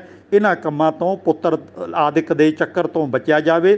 ਘਰ ਦੇ ਵਿੱਚ ਧੀ ਹੋਵੇ ਚਾਹੇ ਪੁੱਤਰ ਹੋਵੇ, ਇਹਨਾਂ ਨੂੰ ਦੋਵਾਂ ਨੂੰ ਬਰਾਬਰ ਕਰਕੇ ਜਾਣੋ, ਦੋਵਾਂ ਨੂੰ ਬਰਾਬਰ ਮਾਣ ਦਿਓ, ਪੜ੍ਹਾਓ ਲਿਖਾਓ। ਸਗੋਂ ਧੀਆਂ ਤਾਂ ਪੁੱਤਰਾਂ ਨਾਲੋਂ ਵੀ ਜ਼ਿਆਦਾ ਵਫਾਦਾਰ ਹੁੰਦੀਆਂ ਨੇ। ਤੇ ਇਹ ਜਿਹੜਾ ਪਖੰਡ ਹੈ ਸਾਧਾਂ ਨੇ ਚਲਾਇਆ ਸੀ, ਪਿਛਲੇ ਸਮੇਂ 'ਚ ਬਹੁਤ ਚੱਲ ਗਿਆ, ਅੱਜ ਵਿਗਿਆਨਕ ਯੁੱਗ ਹੈ, ਇਹਦੇ ਤੋਂ ਸੰਭਲਿਆ ਜਾਵੇ, ਬਚਿਆ ਜਾਵੇ। ਸਾਧਾਂ ਦੇ ਡੇਰਿਆਂ ਦੇ ਚੱਕਰ ਨਾ ਕੱਟੇ ਜਾਣ, ਉੱਥੇ ਬਹੁਤ ਪੁਰਾਤਨ ਸਮਿਆਂ ਤੋਂ ਦੁਰਗਤ ਹੁੰਦੀ ਆ ਰਹੀ ਹੈ, ਔਰਤਾਂ ਦਾ ਅਪਮਾਨ ਹੁੰਦਾ ਆ ਰਿਹਾ ਤੇ ਇਸ ਤਰ੍ਹਾਂ ਕਿਸੇ ਬੰਦੇ ਦੇ ਹੱਥ ਵਿੱਚ ਨਹੀਂ ਹੈ ਕਿ ਕਿਸੇ ਨੂੰ ਪੁੱਤਰ ਆਦਿਕ ਉਹ ਦੇ ਸਕੇ। ਸਵਾਲ ਨੰਬਰ 227 ਭਾਈ ਸੰਦੀਪ ਸਿੰਘ ਅੰਮ੍ਰਿਤਸਰ, ਇਹਨਾਂ ਦਾ ਸਵਾਲ ਹੈ, ਸਰਦਾਰ ਸ਼ਬਦ ਕਿੱਥੋਂ ਆਇਆ ਹੈ? ਕੀ ਇਹ ਸ਼ਬਦ ਅਮੀਰ ਸਿੱਖਾਂ ਲਈ ਰਾਖਵਾਂ ਹੈ ਜਾਂ ਗਰੀਬ ਸਿੱਖ ਵੀ ਇਸ ਦੀ ਵਰਤੋਂ ਕਰ ਸਕਦੇ ਹਨ? ਇਸ ਸਰਦਾਰ ਸ਼ਬਦ ਦਾ ਪਿਛੋਕੜ ਫਾਰਸੀ ਹੈ। ਇਹ ਫਾਰਸੀ ਦੇ ਵਿੱਚੋਂ ਆਇਆ ਹੈ ਤੇ ਜਦੋਂ ਹਮਲਾਵਰ ਅਫਗਾਨਿਸਤਾਨ ਆਦਿਕ ਦੇ ਇਲਾਕਿਆਂ 'ਚੋਂ ਇੱਧਰ ਹਮਲੇ ਕਰਨ ਆਉਂਦੇ ਸਨ ਤਾਂ ਉਹਨਾਂ ਦਾ ਜਿਹੜਾ ਫੌਜੀ ਮੁਖੀ ਹੁੰਦਾ ਸੀ, ਉਹਨਾਂ ਦੇ ਜਥੇ ਦਾ ਆਗੂ ਹੁੰਦਾ ਸੀ ਵੱਡੇ ਦਰਜੇ ਵਾਲਾ ਅਹੁਦੇਦਾਰ ਹੁੰਦਾ ਸੀ ਅਤੇ ਆਮ ਤੌਰ 'ਤੇ ਉਹਦੇ ਨਾਮ ਨਾਲ ਸਰਦਾਰ ਸ਼ਬਦ ਜੁੜਿਆ ਹੁੰਦਾ ਸੀ। ਅਤੇ ਇਸ ਤਰ੍ਹਾਂ ਸਿੱਖਾਂ ਨੇ ਖਾਸ ਕਰਕੇ ਮਿਸਲਾਂ ਦੇ ਟਾਈਮ 'ਤੇ ਪਹਿਲਾਂ ਤਾਂ ਸਾਰੇ ਸਿੱਖ ਆਪਣੇ ਨਾਮ ਦੇ ਨਾਲ ਭਾਈ ਸ਼ਬਦ ਦੀ ਵਰਤੋਂ ਕਰਦੇ ਸੀ, ਅਤੇ ਜਿਹੜਾ ਕੋਈ ਗੁਰੂ ਘਰ ਦੇ ਖਾਨਦਾਨ ਨਾਲ ਸੰਬੰਧਿਤ ਵਿਅਕਤੀ ਸੀ ਜਾਂ ਵੱਡੀ ਉਮਰ ਦਾ ਸਤਿਕਾਰਯੋਗ ਵਿਅਕਤੀ ਸੀ, ਉਹਨਾਂ ਵਾਸਤੇ ਬਾਬਾ ਸ਼ਬਦ ਵਰਤਿਆ ਜਾਂਦਾ ਸੀ। ਆਮ ਸਾਂਝੇ ਤੌਰ 'ਤੇ ਸਾਰਿਆਂ ਲਈ ਭਾਈ ਸ਼ਬਦ ਦੀ ਵਰਤੋਂ ਕੀਤੀ ਜਾਂਦੀ ਸੀ। ਪਰ ਮਿਸਲਾਂ ਦੇ ਟਾਈਮ 'ਤੇ ਆ ਕੇ ਜਿਹੜਾ ਮਿਸਲ ਦਾ ਮੁਖੀ ਸੀ, ਉਹਨੇ ਮੁਸਲਮਾਨਾਂ ਦੀ ਦੇਖਾ ਦੇਖੀ ਉਹਨਾਂ ਵਾਂਗ ਆਪਣੇ ਨਾਮ ਨਾਲ ਸਰਦਾਰ ਸ਼ਬਦ ਜੋੜਨਾ ਸ਼ੁਰੂ ਕਰ ਦਿੱਤਾ, ਅਤੇ ਆਮ ਸਿੱਖ ਭਾਈ ਦੇ ਲਕਬ ਦੇ ਨਾਲ ਹੀ ਇੱਕ ਦੂਜੇ ਨੂੰ ਬੁਲਾਉਂਦੇ ਰਹੇ। ਮਹਾਰਾਜਾ ਰਣਜੀਤ ਸਿੰਘ ਦੇ ਰਾਜ ਦੇ ਟਾਈਮ 'ਤੇ ਤਕਰੀਬਨ ਸਾਰੇ ਸਿੱਖਾਂ ਦੇ ਨਾਮ ਨਾਲ ਹੀ ਸਰਦਾਰ ਸ਼ਬਦ ਜੁੜਨਾ ਸ਼ੁਰੂ ਹੋ ਗਿਆ, ਅਤੇ ਮਹਾਰਾਜਾ ਰਣਜੀਤ ਸਿੰਘ ਨੇ ਵੀ ਆਪਣੇ ਆਪ ਨੂੰ ਕਦੇ ਮਹਾਰਾਜਾ ਨਹੀਂ ਸੀ ਅਖਵਾਇਆ। ਉਹ ਜਾਂ ਤਾਂ ਸਰਦਾਰ ਜੀ ਅਖਵਾਉਂਦੇ ਸੀ, ਜਾਂ ਸਿੰਘ ਸਾਹਿਬ ਅਖਵਾਉਂਦੇ ਸੀ, ਜਾਂ ਖਾਲਸਾ ਵੀ ਸੰਗਤਾਂ ਵਿੱਚੋਂ ਜਿਹੜਾ ਮਿਲਣ ਆਉਂਦਾ ਉਹ ਖਾਲਸਾ ਜੀ ਕਹਿ ਦਿਆ ਕਰਦਾ ਸੀ, ਅਤੇ ਉਹਨਾਂ ਨੇ ਮਹਾਰਾਜਾ ਸ਼ਬਦ ਨਹੀਂ ਅਖਵਾਇਆ।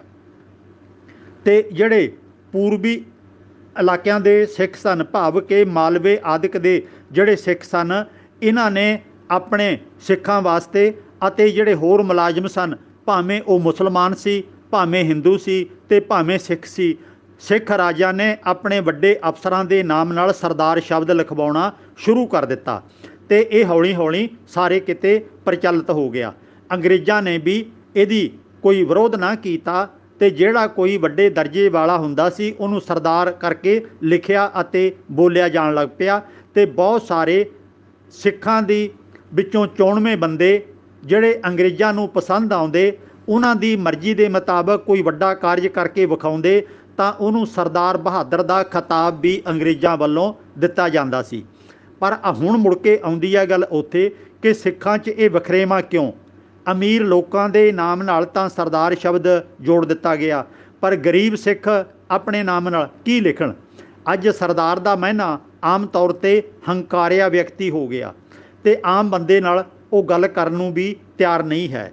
ਅਤੇ ਗੁਰਦੁਆਰਿਆਂ ਦੇ ਜਿਹੜੇ ਛੋਟੇ ਦਰਜੇ ਦੇ ਕੀਰਤਨੀਏ ਕਥਾਵਾਚਕ ਨੇ ਉਹਨਾਂ ਨੂੰ ਭਾਈ ਜੀ ਆਖਿਆ ਜਾਂਦਾ ਹੈ, ਅਤੇ ਗੁਰਦੁਆਰੇ ਦੇ ਪ੍ਰਧਾਨ ਨੂੰ ਭਾਈ ਜੀ ਨਹੀਂ ਆਖਿਆ ਜਾਂਦਾ, ਉਹਨੂੰ ਸਰਦਾਰ ਜੀ ਆਖਿਆ ਜਾਂਦਾ। ਉਹ ਭਾਈ ਅਖਵਾਉਣ ਨੂੰ ਤਿਆਰ ਨਹੀਂ ਹੈ। ਗੁਰੂ ਪਿਆਰ ਵਾਲਿਓ, ਇਹ ਵਖਰੇਵਾਂ ਬਹੁਤ ਜ਼ਿਆਦਾ ਪੈ ਗਿਆ।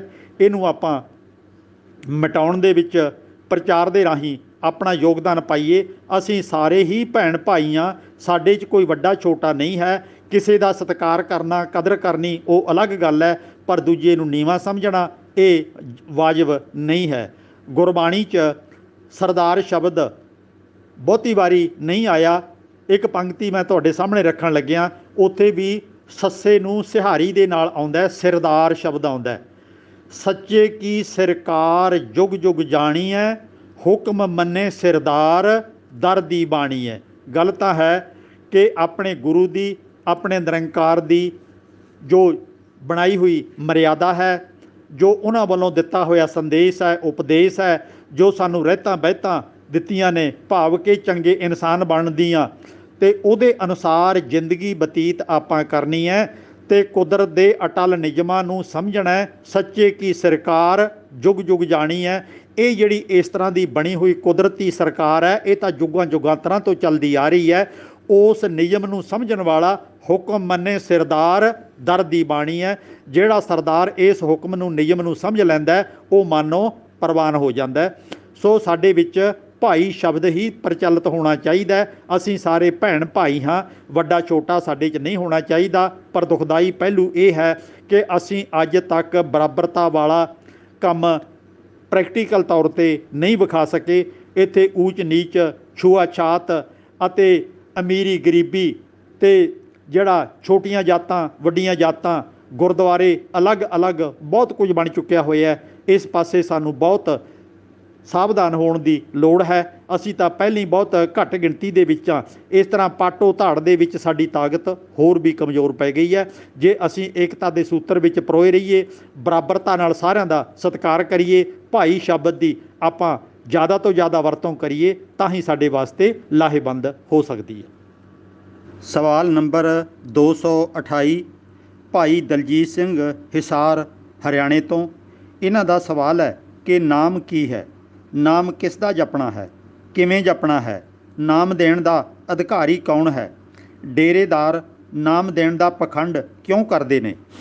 ਇਹਨਾਂ ਦੇ ਸਵਾਲ ਤਾਂ 3-4 ਨੇ ਇਸੇ ਇੱਕ ਸਵਾਲ ਦੇ ਅੰਦਰ ਛੁਪੇ ਹੋਏ, ਪਰ ਆਪਾਂ ਸੰਖੇਪ ਤੌਰ 'ਤੇ ਇਹ ਦੱਸਣਾ ਚਾਹੁੰਦੇ ਹਾਂ ਕਿ ਨਾਮ ਹੈ ਇੱਕ ਨਿਯਮ, ਨਾਮ ਹੈ ਇੱਕ ਸਿੱਖਿਆ, ਨਾਮ ਹੈ ਇੱਕ ਉਪਦੇਸ਼, ਨਾਮ ਹੈ ਇੱਕ ਜ਼ਿੰਦਗੀ ਜਿਉਣ ਦੀ ਵਿੱਦਿਆ, ਨਾਮ ਹੈ ਅਕਲ, ਨਾਮ ਹੈ ਗਿਆਨ, ਨਾਮ ਹੈ ਜ਼ਿੰਦਗੀ ਜਿਉਣ ਦੇ ਸੋਹਣੇ ਤਰੀਕੇ। ਜਿਹੜੇ ਇਨਸਾਨ ਨੇ ਇਹਨਾਂ ਤਰੀਕਿਆਂ ਨੂੰ ਸਿੱਖ ਲਿਆ, ਉਹ ਸਮਝ ਲਓ ਨਾਮ ਜਪ ਲਿਆ।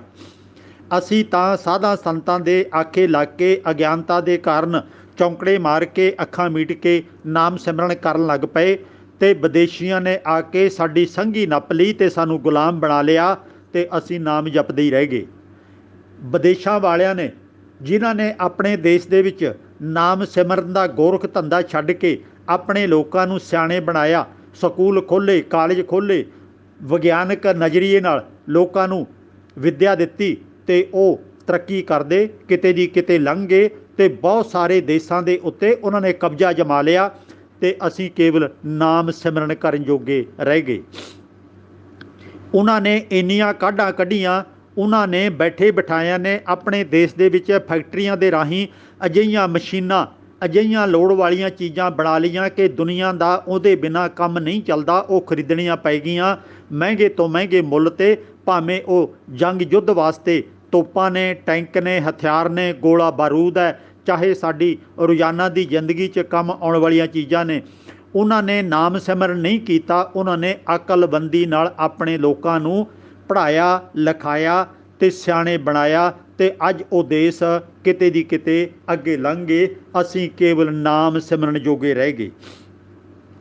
ਤਾਂ ਇਹ ਜਿਹੜਾ ਨਾਮ ਦੀ ਗੱਲ ਹੈ, ਗੁਰੂ ਸਾਹਿਬ ਨੇ ਵੀ ਸਾਨੂੰ ਗਿਆਨ ਦਿੱਤਾ, ਵਿੱਦਿਆ ਦਿੱਤੀ। ਗੁਰਬਾਣੀ ਹੀ ਸਾਡਾ ਇੱਕ ਨਾਮ ਦਾ ਸਰੋਤ ਹੈ, ਭਾਵ ਕਿ ਇਹਦੇ ਵਿੱਚੋਂ ਸਾਨੂੰ ਵਿੱਦਿਆ ਮਿਲਦੀ ਹੈ। ਉਹਨਾਂ ਜ਼ਮਾਨਿਆਂ 'ਚ ਹੋਰ ਕੋਈ ਵਿੱਦਿਆ ਸਾਡੇ ਵਾਸਤੇ ਹੈ ਹੀ ਨਹੀਂ ਸੀ, ਨਾ ਸਕੂਲ ਕਾਲਜ, ਨਾ ਕੋਈ ਹੋਰ ਤਰੀਕਾ। ਕੇਵਲ ਧਰਮ ਦੇ ਰਾਹੀਂ ਕੁਝ ਨਾ ਕੁਝ ਵਿੱਦਿਆ ਦੇ ਕੇ ਲੋਕਾਂ ਨੂੰ ਸਿਆਣੇ ਬਣਾਉਣ ਦਾ ਉਪਰਾਲਾ ਕੀਤਾ ਜਾਂਦਾ ਸੀ। ਅਤੇ ਜਿਹੜੇ ਲੋਕਾਂ ਨੇ ਗੁਰਬਾਣੀ ਪੜ੍ਹ ਲਈ, ਸਮਝ ਲਈ, ਆਮ ਨਾਲੋਂ ਥੋੜ੍ਹੇ ਜਿਹੇ ਗਿਆਨਵਾਨ ਬਣ ਗਏ, ਉਹਨਾਂ ਨੇ ਇਤਿਹਾਸ ਦੇ ਵਿੱਚ ਚੰਗੇ ਮਾਰ ਕੇ ਮਾਰੇ, ਉਹਨਾਂ ਦਾ ਨਾਮ ਰੌਸ਼ਨ ਹੋਇਆ। ਅਸੀਂ ਉਹਨਾਂ ਤੋਂ ਬਹੁਤ ਸਾਰੀ ਸੇਧ ਲੈਂਦੇ ਹਾਂ, ਇਤਿਹਾਸ ਦੇ ਵਿੱਚ ਉਹਨਾਂ ਦੇ ਕੀਤੇ ਪਰਉਪਕਾਰਾਂ ਨੂੰ ਅਸੀਂ ਯਾਦ ਕਰਦੇ ਹਾਂ। ਗੁਰਬਾਣੀ 'ਚੋਂ ਕੁਝ ਪ੍ਰਮਾਣ ਆਪਾਂ ਲੈ ਲਈਏ। ਸਤਿਗੁਰ ਕੀ ਜਿਸਨੋਂ ਮਤ ਆਵੈ ਸੋ ਸਤਿਗੁਰ ਮਾਹੇ ਸਮਾਨਾ। ਇੱਥੇ ਨਾਮ ਸ਼ਬਦ ਹੈ ਨਾ ਜਿਹੜਾ, ਉਹ ਮਤ ਰਾਹੀਂ ਪ੍ਰਗਟ ਹੋਇਆ ਹੈ, ਭਾਵ ਕਿ ਜਿਹੜਾ ਗੁਰੂ ਦੀ ਮਤ ਲੈ ਲੈਂਦਾ ਉਹ ਗੁਰੂ ਵਰਗਾ ਹੀ ਬਣ ਜਾਂਦਾ ਹੈ। ਇਹ ਬਾਣੀ, ਇੱਥੇ ਸ਼ਬਦ ਬਾਣੀ ਆ ਗਿਆ, ਇਹ ਬਾਣੀ ਜੋ ਜੀਓ ਜਾਣੈ ਤਿਸ ਅੰਤਰ ਰਵੈ ਹਰ ਨਾਮਾ। ਅਤੇ ਜਿਹੜਾ ਮਨੁੱਖ ਇਸ ਬਾਣੀ ਨੂੰ ਦਿਲ ਨਾਲ ਪੜ੍ਹ ਲੈਂਦਾ, ਸਮਝ ਲੈਂਦਾ, ਸਮਝ ਲਓ ਉਹਨੇ ਰੱਬ ਦੇ ਹੁਕਮ ਨੂੰ ਸਮਝ ਲਿਆ। ਇੱਥੇ ਅਗਲੇ ਇੱਕ ਥਾਂ 'ਤੇ ਗੁਰੂ ਸਾਹਿਬ ਕਹਿ ਰਹੇ ਨੇ, ਥਿਰ ਨਾਰਾਇਣ ਥਿਰ ਗੁਰੂ। ਅਕਾਲ ਪੁਰਖ ਦਾ ਨਿਯਮ ਸਦਾ ਅਟਲ ਹੈ ਅਤੇ ਉਹ ਸਾਡੇ 'ਚ ਬਿਰਾਜਮਾਨ ਹੈ। ਥਿਰ ਨਾਰਾਇਣ ਥਿਰ ਗੁਰੂ ਥਿਰ ਸਾਚਾ ਵਿਚਾਰ। ਇਹ ਜਿਹੜੀ ਸੱਚੀ ਵਿਚਾਰਧਾਰਾ ਹੈ, ਸੱਚੇ ਨਿਯਮ ਨੇ, ਇਹ ਸਦਾ ਸਥਿਰ ਨੇ, ਇਹਨਾਂ ਨੂੰ ਬਦਲਿਆ ਨਹੀਂ ਜਾ ਸਕਦਾ। ਇਸ ਨੂੰ ਹਿਰਦੇ 'ਚ ਵਸਾ ਲਓ ਕਿ ਕੁਦਰਤ ਦੇ ਅਟਲ ਨਿਯਮਾਂ ਨੂੰ ਸਮਝਣ ਤੋਂ ਬਿਨਾਂ ਮਨੁੱਖ ਤਰੱਕੀ ਨਹੀਂ ਕਰ ਸਕਦਾ।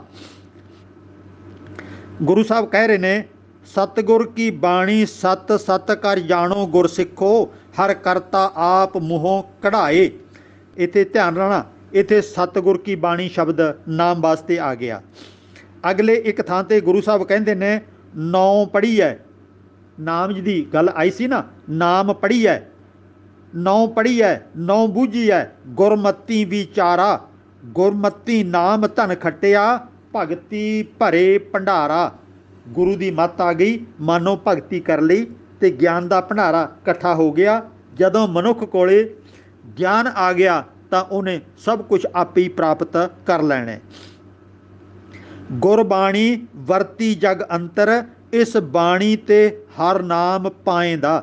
ਉਹ ਭਾਈ ਗੁਰਬਾਣੀ ਹੀ ਉੱਚੇ ਦਰਜੇ ਦੀ ਵਿੱਦਿਆ ਹੈ, ਜੱਗ ਦੇ ਵਿੱਚ ਇਹਦਾ ਫੈਲਾਇਆ ਜਾਣਾ ਬਹੁਤ ਜ਼ਰੂਰੀ ਹੈ।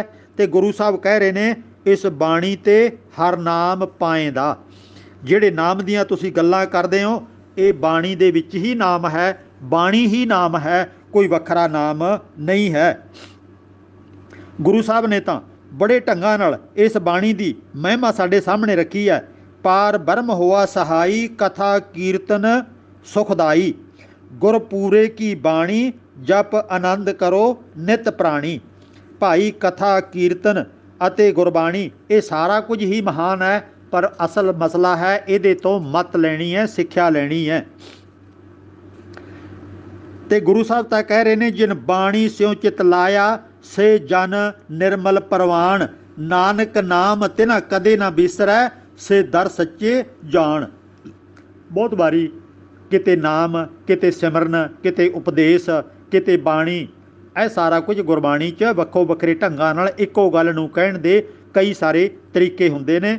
ਰਹੀ ਗੱਲ ਜਿਹਨੇ ਬਾਣੀ ਆਪ ਪੜ੍ਹ ਲਈ, ਵਿਚਾਰ ਲਈ, ਜ਼ਿੰਦਗੀ 'ਚ ਲਾਗੂ ਕਰ ਲਈ, ਉਹਨੂੰ ਕਿਸੇ ਤੋਂ ਹੋਰ ਨਾਮ ਲੈਣ ਦੀ ਲੋੜ ਨਹੀਂ ਹੈ, ਨਾਮ ਦੇਣ ਦਾ ਕੋਈ ਅਧਿਕਾਰੀ ਨਹੀਂ ਹੈ। ਗੁਰੂ ਗ੍ਰੰਥ ਸਾਹਿਬ ਤਾਂ ਸਾਡੇ ਕੋਲੇ ਪਿਆ, ਅਸੀਂ ਜਦੋਂ ਮਰਜ਼ੀ ਪੜ੍ਹ ਸਕਦੇ ਹਾਂ। ਇਹ ਨਾਮ ਦਾ ਚੱਕਰ ਸਾਧਾਂ ਸੰਤਾਂ ਆਦਿਕ ਪਖੰਡੀ ਟੋਲਿਆਂ ਨੇ ਸਾਡੇ ਗਲ ਪਾ ਦਿੱਤਾ ਹੈ, ਅਤੇ ਆਮ ਅਗਿਆਨਤਾ ਵਿੱਚ ਡੁੱਬਿਆ ਸਿੱਖ ਉਹਨਾਂ ਦੇ ਪੈਰਾਂ 'ਚ ਲੰਮਾ ਪੈ ਗਿਆ, ਉਹਨਾਂ ਤੋਂ ਨਾਮਦਾਨ ਲੈਣ ਚਲਾ ਗਿਆ।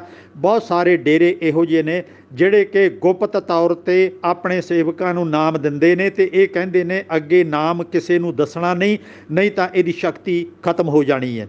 ਗੁਰੂ ਪਿਆਰ ਵਾਲਿਓ, ਇਹੋ ਜਿਹਾ ਕਿਸੇ ਕੋਲੇ ਕੋਈ ਅਧਿਕਾਰ ਨਹੀਂ ਹੈ। ਅਸੀਂ ਕਿਸੇ ਕੋਲੇ ਕਿਉਂ ਜਾਈਏ? ਜਿਸ ਗੁਰੂ ਸਾਹਿਬਾਨ ਨੇ ਬਾਣੀ ਲਿਖੀ, ਜਿਸ ਗੁਰੂ ਸਾਹਿਬਾਨ ਨੇ ਵੱਡੇ ਵੱਡੇ ਪਰਉਪਕਾਰ ਕੀਤੇ ਅਤੇ ਉਹਨਾਂ ਨੇ ਸ਼ਹੀਦੀਆਂ ਤੱਕ ਪਾਈਆਂ, ਜੰਗ ਯੁੱਧ ਲੜੇ, ਸਾਨੂੰ ਆਜ਼ਾਦੀ ਦੇਣ ਵਾਸਤੇ ਬੇਅੰਤ ਉੱਤਮ ਦਰਜੇ ਦੇ ਕਾਰਜ ਕੀਤੇ, ਪੂਰਨੇ ਪਾਏ, ਅਸੀਂ ਉਹਨਾਂ ਦੀ ਬਾਣੀ ਆਪ ਪੜ੍ਹਨ ਦੇ ਹੱਕਦਾਰ ਹਾਂ। ਸਾਨੂੰ ਸਿੱਖਾਂ ਨੂੰ ਸਾਰੇ ਅਧਿਕਾਰ ਉਹ ਦੇ ਕੇ ਗਏ ਨੇ। ਜਿਹੜਾ ਅਣਜਾਣ ਅਗਿਆਨੀ ਸਿੱਖ ਇਸ ਗੱਲ ਨੂੰ ਨਹੀਂ ਸਮਝਿਆ, ਉਹ ਕਿਸੇ ਸਾਧ ਦੇ ਮੜੀ 'ਤੇ, ਕਬਰ 'ਤੇ, ਪੀਰਖਾਨੇ 'ਤੇ, ਡੇਰੇ 'ਤੇ ਨੱਕ ਰਗੜਦਾ ਆਪਣੀ ਜ਼ਿੰਦਗੀ ਬਰਬਾਦ ਕਰ ਲੈਂਦਾ। ਆਪ ਗਿਆਨਵਾਨ ਬਣੀਏ। ਕਿਸੇ ਕੋਲੇ ਨਾਮ ਨਹੀਂ ਹੈ, ਸਾਡਾ ਗੁਰਬਾਣੀ ਹੀ ਨਾਮ ਹੈ, ਚੰਗਾ ਜੀਵਨ ਹੀ ਨਾਮ ਹੈ। ਅਸੀਂ ਇਹਦੇ ਅਨੁਸਾਰ ਆਪਣੀ ਜ਼ਿੰਦਗੀ ਬਤੀਤ ਕਰੀਏ, ਹੋਰ ਕਿਸੇ ਦੇ ਪਿਛਲੱਗ ਜਾਂ ਲਾਈ ਲੱਗ ਬਣਨ ਦੀ ਸਾਨੂੰ ਲੋੜ ਨਹੀਂ ਹੈ। ਸਵਾਲ ਨੰਬਰ 229 ਭਾਈ ਦਲਜੀਤ ਸਿੰਘ ਹਿਸਾਰ ਹਰਿਆਣੇ ਤੋਂ। ਇਹਨਾਂ ਦਾ ਇਹ ਸਵਾਲ ਹੈ ਅਗਲਾ ਕਿ ਕੀ ਗੁਰੂ ਨਾਨਕ ਸਾਹਿਬ ਜਨਮ ਸਮੇਂ ਹੀ ਪੜ੍ਹੇ ਹੋਏ ਸਨ? ਸਾਖੀਕਾਰਾਂ ਤੋਂ ਸਟੇਜ ਦੇ ਉੱਤੇ ਇਹੀ ਸੁਣਦੇ ਆ ਰਹੇ ਹਾਂ ਕਿ ਗੁਰੂ ਨਾਨਕ ਸਾਹਿਬ ਪਹਿਲੇ ਦਿਨ ਪੰਡੇ ਕੋਲੇ ਪੜ੍ਹਨ ਵਾਸਤੇ ਗਏ ਅਤੇ ਉਹਨਾਂ ਨੂੰ ਪੜ੍ਹਾ ਕੇ ਹੀ ਘਰ ਆ ਗਏ, ਉਹਨਾਂ ਨੂੰ ਪੜ੍ਹਨ ਦੀ ਲੋੜ ਨਹੀਂ ਪਈ। ਕੀ ਇਹ ਗੱਲ ਸਹੀ ਹੈ? ਗੁਰੂ ਘਰ ਨੂੰ ਪਿਆਰ ਕਰਨ ਵਾਲੇ ਵੀਰੋ, ਭੈਣੋ, ਨੌਜਵਾਨੋ, ਆਪਣੇ ਦਿਮਾਗ ਦੀ ਬਾਰ-ਬਾਰ ਵਰਤੋਂ ਕਰਨੀ ਪਵੇਗੀ।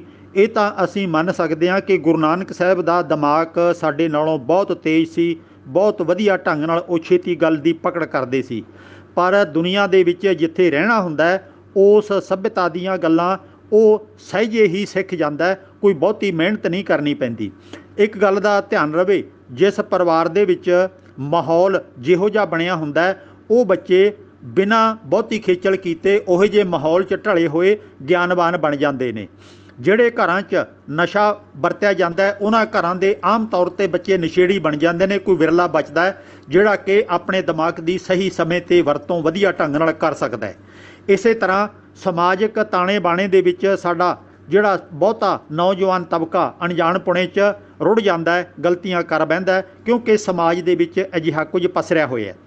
ਇੱਥੇ ਮੈਂ ਇਹ ਦੱਸਣਾ ਚਾਹੁੰਦਾ ਕਿ ਗੁਰੂ ਨਾਨਕ ਸਾਹਿਬ ਦੇ ਵੱਡੇ ਵਡੇਰੇ ਲੰਮੇ ਸਮੇਂ ਤੋਂ ਵੱਡੇ ਵੱਡੇ ਅਹੁਦਿਆਂ 'ਤੇ ਰਹੇ ਹੋਏ ਸਨ ਅਤੇ ਵੱਡੇ ਅਹੁਦਿਆਂ 'ਤੇ ਅਕਲਮੰਦ ਲੋਕ ਹੀ ਰਹਿ ਸਕਦੇ ਨੇ ਅਤੇ ਉਹਨਾਂ ਵੱਡੇ ਲੋਕਾਂ ਨੂੰ ਹੋਰ ਵੱਡੇ ਲੋਕ ਮਿਲਣ ਵਾਸਤੇ ਆਉਂਦੇ ਨੇ। ਉਹਨਾਂ ਦੀਆਂ ਮੀਟਿੰਗਾਂ ਹੁੰਦੀਆਂ ਨੇ, ਵਿਚਾਰ ਚਰਚਾ ਹੁੰਦੀ ਹੈ ਅਤੇ ਵਿਚਾਰ ਚਰਚਾ ਦੇ ਵਿੱਚ ਰਾਜਨੀਤੀ, ਧਰਮ, ਸਮਾਜ ਅਤੇ ਹੋਰ ਲੋੜੀਂਦੇ ਵਿਸ਼ੇ ਵਿਚਾਰੇ ਜਾਂਦੇ ਨੇ।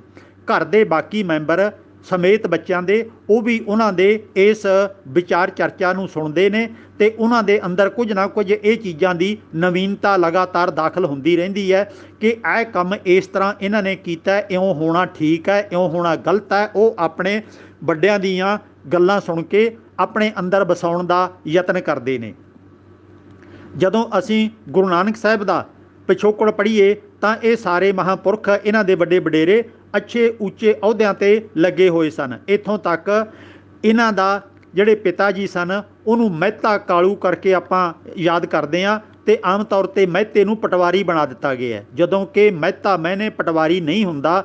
ਗੁਰੂ ਨਾਨਕ ਸਾਹਿਬ ਨੇ ਆਪਣੀ ਬਾਣੀ 'ਚ ਇੱਕ ਥਾਂ 'ਤੇ ਮਹਿਤਾ ਦੇ ਜਿਹੜਾ ਢੰਗ ਤਰੀਕਾ ਲਿਖ ਕੇ ਸਾਨੂੰ ਸਮਝਾਇਆ,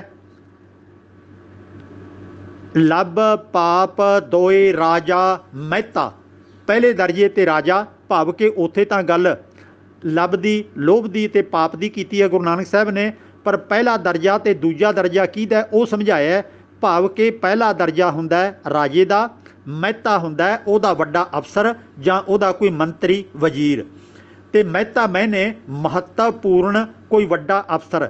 ਮਹਿਤਾ ਜੀ ਗੁਰੂ ਨਾਨਕ ਸਾਹਿਬ ਦੇ ਪਿਤਾ ਜੀ ਕਿਸੇ ਮਹੱਤਵਪੂਰਨ ਵੱਡੇ ਅਹੁਦੇ 'ਤੇ ਲੱਗੇ ਹੋਏ ਸਨ, ਨਾ ਕਿ ਉਹ ਕੇਵਲ ਪਟਵਾਰੀ ਸਨ। ਅਤੇ ਉਹਨਾਂ ਦੇ ਹੋਣਹਾਰ ਬੇਟੇ ਨੂੰ ਘਰੋਂ ਉੱਤਮ ਦਰਜੇ ਦੀ ਸਿੱਖਿਆ ਮਿਲੀ। ਉਹ ਬਹੁਤ ਛੇਤੀ ਇਹਨਾਂ ਕੰਮਾਂ ਨੂੰ ਸਮਝਣ ਲੱਗ ਪਏ ਜਿਹੜੇ ਉਹਨਾਂ ਦੇ ਬਜ਼ੁਰਗ ਕਰਦੇ ਆ ਰਹੇ ਸਨ। ਰਹੀ ਗੱਲ ਬ੍ਰਾਹਮਣ ਨੂੰ, ਪੰਡਤ ਨੂੰ ਪੜ੍ਹਾਉਣ ਦੀ, ਗੁਰੂ ਨਾਨਕ ਸਾਹਿਬ ਕੁਝ ਸਮਾਂ ਪੰਡਤ ਕੋਲੇ, ਬ੍ਰਾਹਮਣ ਕੋਲੇ ਪੜ੍ਹਨ ਵਾਸਤੇ ਗਏ। ਜੋ ਪੜ੍ਹਾਈ ਜਿੰਨੀ ਕੁ ਉਦੋਂ ਪ੍ਰਚਲਿਤ ਸੀ ਉਹਨਾਂ ਨੇ ਉਹ ਪੜ੍ਹ ਲਈ, ਸਮਝ ਲਈ। ਉਪਰੰਤ ਜਦੋਂ ਪੰਡਤ ਜੀ ਅੱਗੋਂ ਵੇਦਾਂ ਦੀ ਪੜ੍ਹਾਈ ਕਰਾਉਣ ਲੱਪੇ ਅਤੇ ਉਹਨਾਂ ਨੂੰ ਮਨੂੰ ਸਿਮਰਤੀਆਂ ਆਦਿਕ ਪੜ੍ਹਾਉਣ ਲੱਗੇ, ਤਾਂ ਗੁਰੂ ਨਾਨਕ ਸਾਹਿਬ ਨੇ ਉਹਨਾਂ ਨੂੰ ਕਹਿ ਦਿੱਤਾ ਕਿ ਪੰਡਤ ਜੀ ਇਹ ਮੇਰੇ ਕੰਮ ਦੀਆਂ ਚੀਜ਼ਾਂ ਨਹੀਂ ਹੈਗੀਆਂ। ਮੈਂ ਇਹੋ ਜਿਹੀ ਪੜ੍ਹਾਈ ਜਿਹੜੀ ਅੱਜ ਸਮਾਜ ਦੇ ਕਿਸੇ ਕੰਮ ਨਹੀਂ ਆਉਂਦੀ, ਉਹ ਪੜ੍ਹਾਈ ਮੈਂ ਨਹੀਂ ਪੜ੍ਹਨੀ। ਮੈਂ ਅੱਖਰੀ ਗਿਆਨ ਤੁਹਾਡੇ ਕੋਲੋਂ ਲੈ ਲਿਆ, ਤੁਹਾਡਾ ਧੰਨਵਾਦ ਹੈ, ਹੁਣ ਮੈਂ ਆਪਣੇ ਤੌਰ 'ਤੇ ਹੋਰ ਪੜ੍ਹਾਈ ਕਰਾਂਗਾ। ਇਸੇ ਤਰ੍ਹਾਂ ਗੁਰੂ ਨਾਨਕ ਸਾਹਿਬ ਫਾਰਸੀ ਸਿੱਖਣ ਵਾਸਤੇ ਮਦਰਸੇ 'ਚ ਵੀ ਗਏ ਨੇ, ਲੋੜੀ ਦੀ ਫਾਰਸੀ ਸਿੱਖ ਲਈ, ਪਰ ਉਹਨਾਂ ਦੀ ਜਿਹੜੀ ਸਿੱਖਿਆ ਹੈ ਇੱਕ ਥਾਂ 'ਤੇ ਅਟਕ ਨਹੀਂ ਗਈ। ਉਹਨਾਂ ਦੀ ਬਾਣੀ ਜਦੋਂ ਆਪਾਂ ਪੜ੍ਹੀਏ, ਭਾਵੇਂ ਕਿ ਪੂਰੀ ਗਿਣਤੀ ਤਾਂ ਸਾਨੂੰ ਨਹੀਂ ਮਿਲਦੀ, ਪਰ ਭਾਰਤ ਦੀਆਂ ਸਾਰੀਆਂ ਭਾਸ਼ਾਵਾਂ ਦੇ ਸ਼ਬਦ ਕੁਝ ਨਾ ਕੁਝ ਉਹਨਾਂ ਦਾ ਹਿੱਸਾ ਗੁਰਬਾਣੀ 'ਚ ਗੁਰੂ ਨਾਨਕ ਸਾਹਿਬ ਦੀ ਬੋਲੀ ਬਾਣੀ 'ਚੋਂ ਸਾਨੂੰ ਮਿਲ ਜਾਂਦੇ ਨੇ।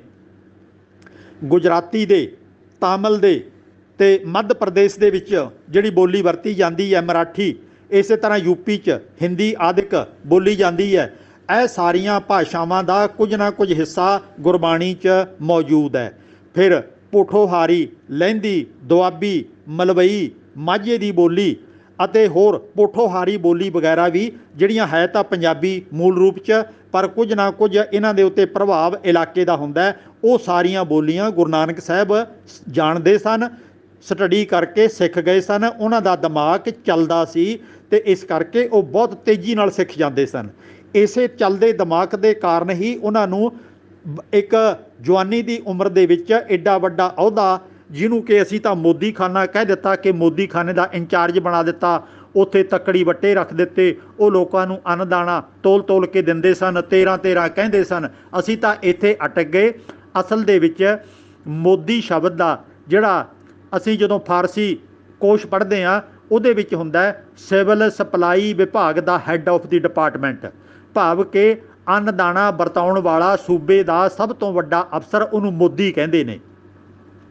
ਗੁਰੂ ਪਿਆਰ ਵਾਲਿਓ, ਗੁਰੂ ਨਾਨਕ ਸਾਹਿਬ ਨੂੰ ਵੀ ਆਪਾਂ ਮੋਦੀ ਤੋਂ ਛੋਟਾ ਜਿਹਾ ਤੱਕੜੀ ਵੱਟਿਆਂ ਵਾਲਾ ਇੱਕ ਦੁਕਾਨਦਾਰ ਵਰਗਾ ਬਣਾ ਕੇ ਪੇਸ਼ ਕਰ ਦਿੱਤਾ। ਮਹਿਤਾ ਕਾਲੂ ਉਹਨਾਂ ਦੇ ਪਿਤਾ ਜੀ ਨੂੰ ਵੀ ਛੋਟੇ ਦਰਜੇ ਦਾ ਆਮ ਇਨਸਾਨ ਬਣਾ ਕੇ ਪੇਸ਼ ਕਰ ਦਿੱਤਾ। ਗੁਰੂ ਨਾਨਕ ਸਾਹਿਬ ਅੱਛੇ ਵੱਡੇ ਦਰਜੇ ਦੇ ਉੱਤੇ ਸਨ, ਉਹਨਾਂ ਦੇ ਪਿਤਾ ਜੀ ਵੀ ਵੱਡੇ ਦਰਜੇ 'ਤੇ ਸਨ, ਬਹੁਤ ਵਿਦਵਾਨ ਸਨ, ਇਹਨਾਂ ਦਾ ਦਿਮਾਗ ਚੱਲਦਾ ਸੀ, ਸਮਾਜ ਨੂੰ ਇਹ ਚੰਗੀ ਤਰ੍ਹਾਂ ਸਮਝਦੇ ਸਨ ਅਤੇ ਸਮਾਜ ਦਾ ਸੁਧਾਰ ਕਰਨਾ ਚਾਹੁੰਦੇ ਸਨ।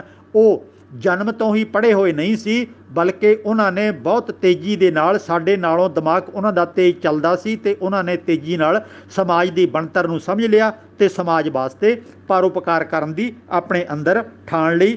ਤੋ ਇਸ ਤਰ੍ਹਾਂ ਉਦੋਂ ਬਾਅਦ ਜਦੋਂ ਉਹਨਾਂ ਨੇ ਧਰਮ ਪ੍ਰਚਾਰ ਦੌਰੇ ਕੀਤੇ, ਆਪਣੀ ਬਾਣੀ ਲਿਖੀ, ਫਿਰ ਤਾਂ ਇੱਕ ਪਾਂਡੇ ਨੂੰ ਨਹੀਂ, ਬੇਅੰਤ ਪਾਂਡਿਆਂ ਨੂੰ ਪੜ੍ਹਾਇਆ, ਬੇਅੰਤ ਸ਼ੂਦਰਾਂ ਨੂੰ ਪੜ੍ਹਾਇਆ, ਬੇਅੰਤ ਖੱਤਰੀਆਂ ਨੂੰ ਪੜ੍ਹਾਇਆ, ਬੇਅੰਤ ਮੁਸਲਮਾਨਾਂ ਨੂੰ ਪੜ੍ਹਾਇਆ।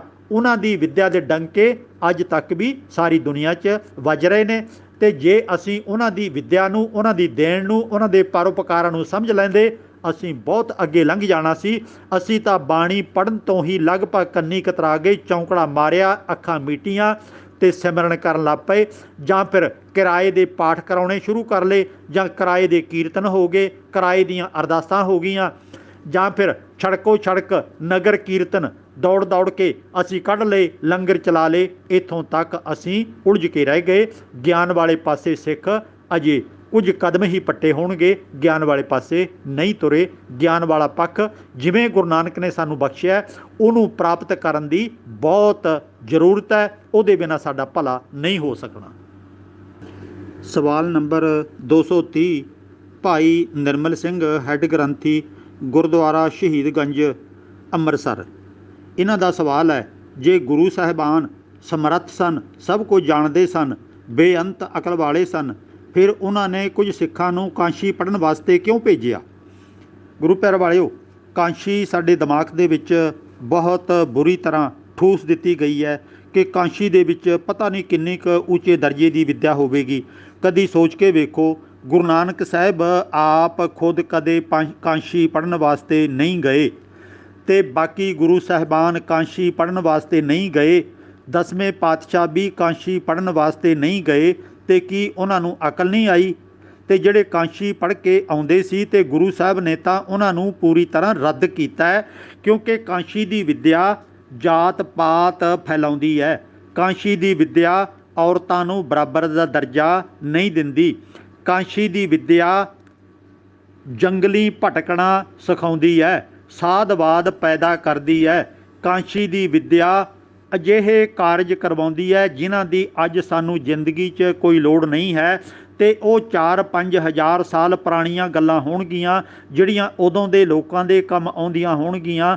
ਗੁਰੂ ਸਾਹਿਬ ਦੇ ਜ਼ਮਾਨੇ 'ਚ ਸਮਾਜ ਬਹੁਤ ਵਿਕਾਸ ਕਰ ਗਿਆ ਸੀ। ਉਹਨਾਂ ਦੇ ਸਮੇਂ 'ਚ ਮੁਸਲਮਾਨਾਂ ਨੇ ਇੱਧਰ ਬਹੁਤ ਕੁਝ ਤਬਦੀਲੀਆਂ ਲਿਆਉਂਦੀਆਂ ਸੀ, ਅਤੇ ਗੁਰੂ ਸਾਹਿਬ ਨੇ ਉਹਨਾਂ ਤੋਂ ਵੀ ਅੱਗੇ ਦੇ ਕੰਮ ਕਰਨੇ ਸ਼ੁਰੂ ਕਰ ਦਿੱਤੇ ਸੀ। ਗੁਰਬਾਣੀ ਸਾਡੇ ਕੋਲ ਮੌਜੂਦ ਹੈ।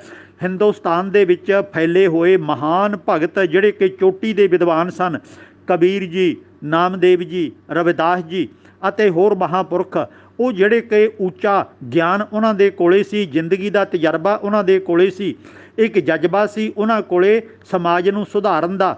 ਉਹਨਾਂ ਦੀ ਬਾਣੀ ਇਕੱਠੀ ਕੀਤੀ ਹੈ, ਕਾਂਸ਼ੀ ਜਾਣ ਦੀ ਲੋੜ ਨਹੀਂ ਪਈ, ਅਤੇ ਗੁਰੂ ਸਾਹਿਬ ਤਾਂ ਉਸ ਬਾਰੇ ਪੜ੍ਹ ਕੇ ਸਮਝ ਕੇ ਜਾਣ ਚੁੱਕੇ ਸਨ ਕਿ ਕਾਂਸ਼ੀ ਦੇ ਵਿੱਚ ਪਾਟੋ ਧਾੜ ਤਾਂ ਸਿਖਾਈ ਜਾਂਦੀ ਹੈ, ਊਚ ਨੀਚ ਤਾਂ ਸਿਖਾਈ ਜਾਂਦੀ ਹੈ, ਲੋਕਾਂ ਨੂੰ ਆਰਿਆਂ ਨਾਲ ਤਾਂ ਚੀਰਿਆ ਜਾਂਦਾ ਹੈ, ਸਭ ਕੁਝ ਦਾਨ ਦਛਣਾ ਦੇ ਵਿੱਚ ਲੈ ਲਿਆ ਜਾਂਦਾ ਹੈ, ਅਤੇ ਲੜਕੀਆਂ ਵੀ ਮੰਦਰਾਂ ਦੇ ਵਿੱਚ ਦਾਨ ਕਰਨ ਦੀ ਸਿੱਖਿਆ ਦਿੱਤੀ ਜਾਂਦੀ ਹੈ। ਉਸ ਕਾਂਸ਼ੀ ਦੇ ਵਿੱਚ ਮੈਂ ਕਾਹਦੇ ਵਾਸਤੇ ਜਾਣਾ?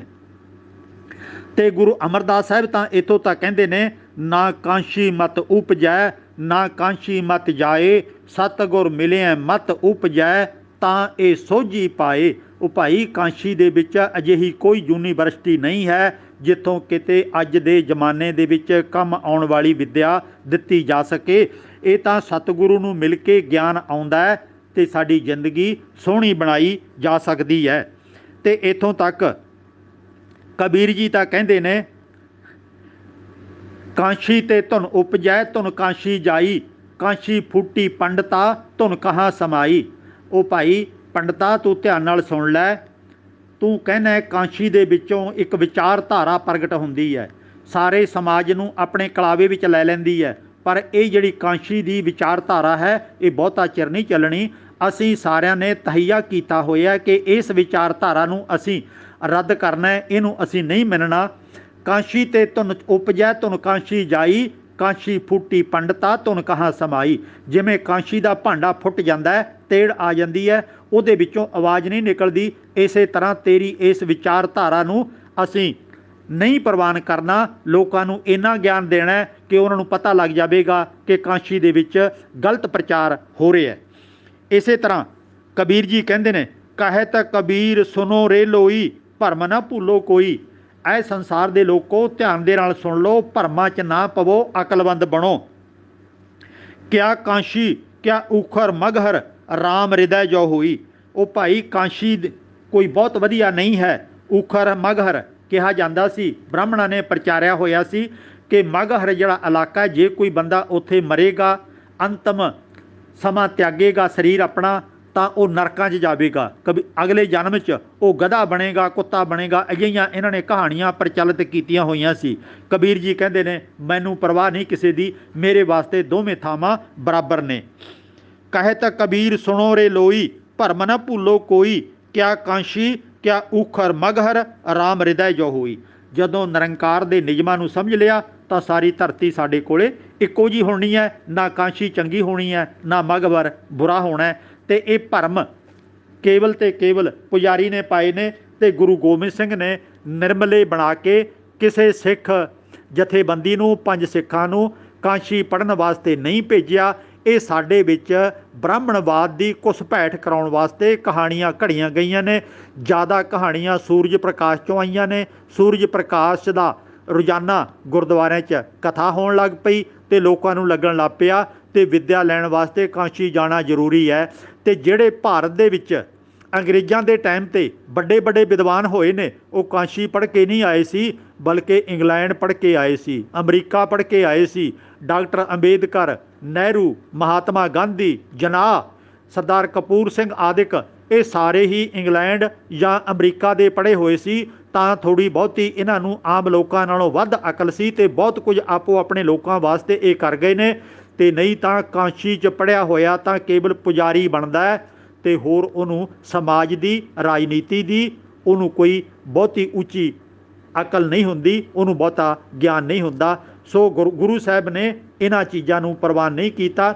ਕੋਈ 5 ਸਿੱਖ ਨਿਰਮਲੇ ਬਣ ਕੇ ਕਾਂਸ਼ੀ ਪੜ੍ਹਨ ਵਾਸਤੇ ਨਹੀਂ ਗਏ ਤੇ ਨਾ ਉੱਥੇ ਕੋਈ ਏਡੀ ਸਮਾਜ ਕਲਿਆਣ ਵਾਲੀ ਵਧੀਆ ਵਿੱਦਿਆ ਦਿੱਤੀ ਜਾਂਦੀ ਹੈ। ਸਕੂਲਾਂ 'ਚ ਪੜ੍ਹੋ, ਕਾਲਜਾਂ 'ਚ ਪੜ੍ਹੋ, ਯੂਨੀਵਰਸਿਟੀਆਂ 'ਚ ਪੜ੍ਹੋ, ਦੇਸ਼ 'ਚ ਪੜ੍ਹੋ ਜਾਂ ਵਿਦੇਸ਼ 'ਚ ਪੜ੍ਹੋ। ਜਿਹੜੀ ਅੱਜ ਸਾਡੇ ਭਲੇ ਵਾਸਤੇ ਵਿੱਦਿਆ ਕੰਮ ਆਉਂਦੀ ਹੈ, ਵਿਗਿਆਨਕ ਢੰਗ ਤਰੀਕਾ ਜਿਉਣ ਦਾ ਸਿਖਾਉਂਦੀ ਹੈ, ਉਹ ਵਿੱਦਿਆ ਪੜ੍ਹਨੀ ਜ਼ਰੂਰੀ ਹੈ। ਉਹ ਵਿੱਦਿਆ ਤਾਂ ਜਿਹੜੀਆਂ ਦੂਜੀਆਂ ਕਾਂਸ਼ੀ ਵਾਲੀਆਂ ਨੇ, ਇਹ ਤਾਂ ਬਹੁਤ ਪੁਰਾਣੀਆਂ ਹੋ ਚੁੱਕੀਆਂ ਹੋਈਆਂ ਨੇ।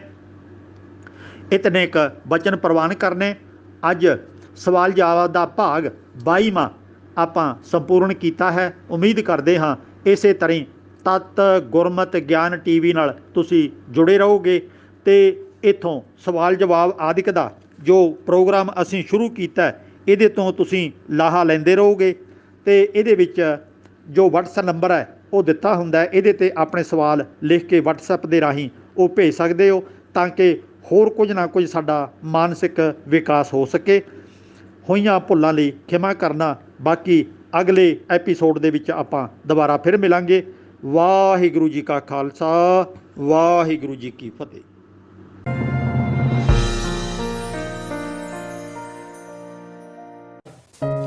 ਵਾਹਿਗੁਰੂ ਜੀ ਕਾ ਖਾਲਸਾ, ਵਾਹਿਗੁਰੂ ਜੀ ਕੀ ਫਤਿਹ।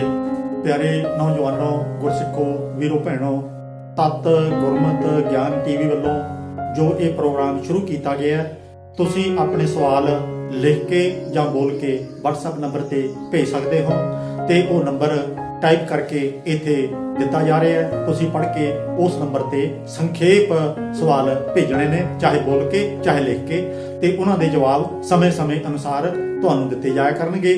ਤੇ ਜੇ ਤੁਹਾਨੂੰ ਇਹ ਸੱਚਮੁੱਚ ਚੈਨਲ ਚੰਗਾ ਲੱਗੇ ਤਾਂ ਇਹਨੂੰ ਹੋਰਨਾਂ ਤੱਕ ਵੀ ਸ਼ੇਅਰ ਕਰਿਆ ਕਰੋ, ਪਹੁੰਚਾਇਆ ਕਰੋ, ਤਾਂ ਕਿ ਜਿਹੜੇ ਸ਼ੰਕੇ ਨੇ ਮਨਾਂ ਦੇ ਵਿੱਚ ਉਹਨਾਂ ਨੂੰ ਸੌਖੇ ਤਰੀਕੇ ਨਾਲ ਦੂਰ ਕੀਤਾ ਜਾ ਸਕੇ। ਵਾਹਿਗੁਰੂ ਜੀ ਕਾ ਖਾਲਸਾ, ਵਾਹਿਗੁਰੂ ਜੀ ਕੀ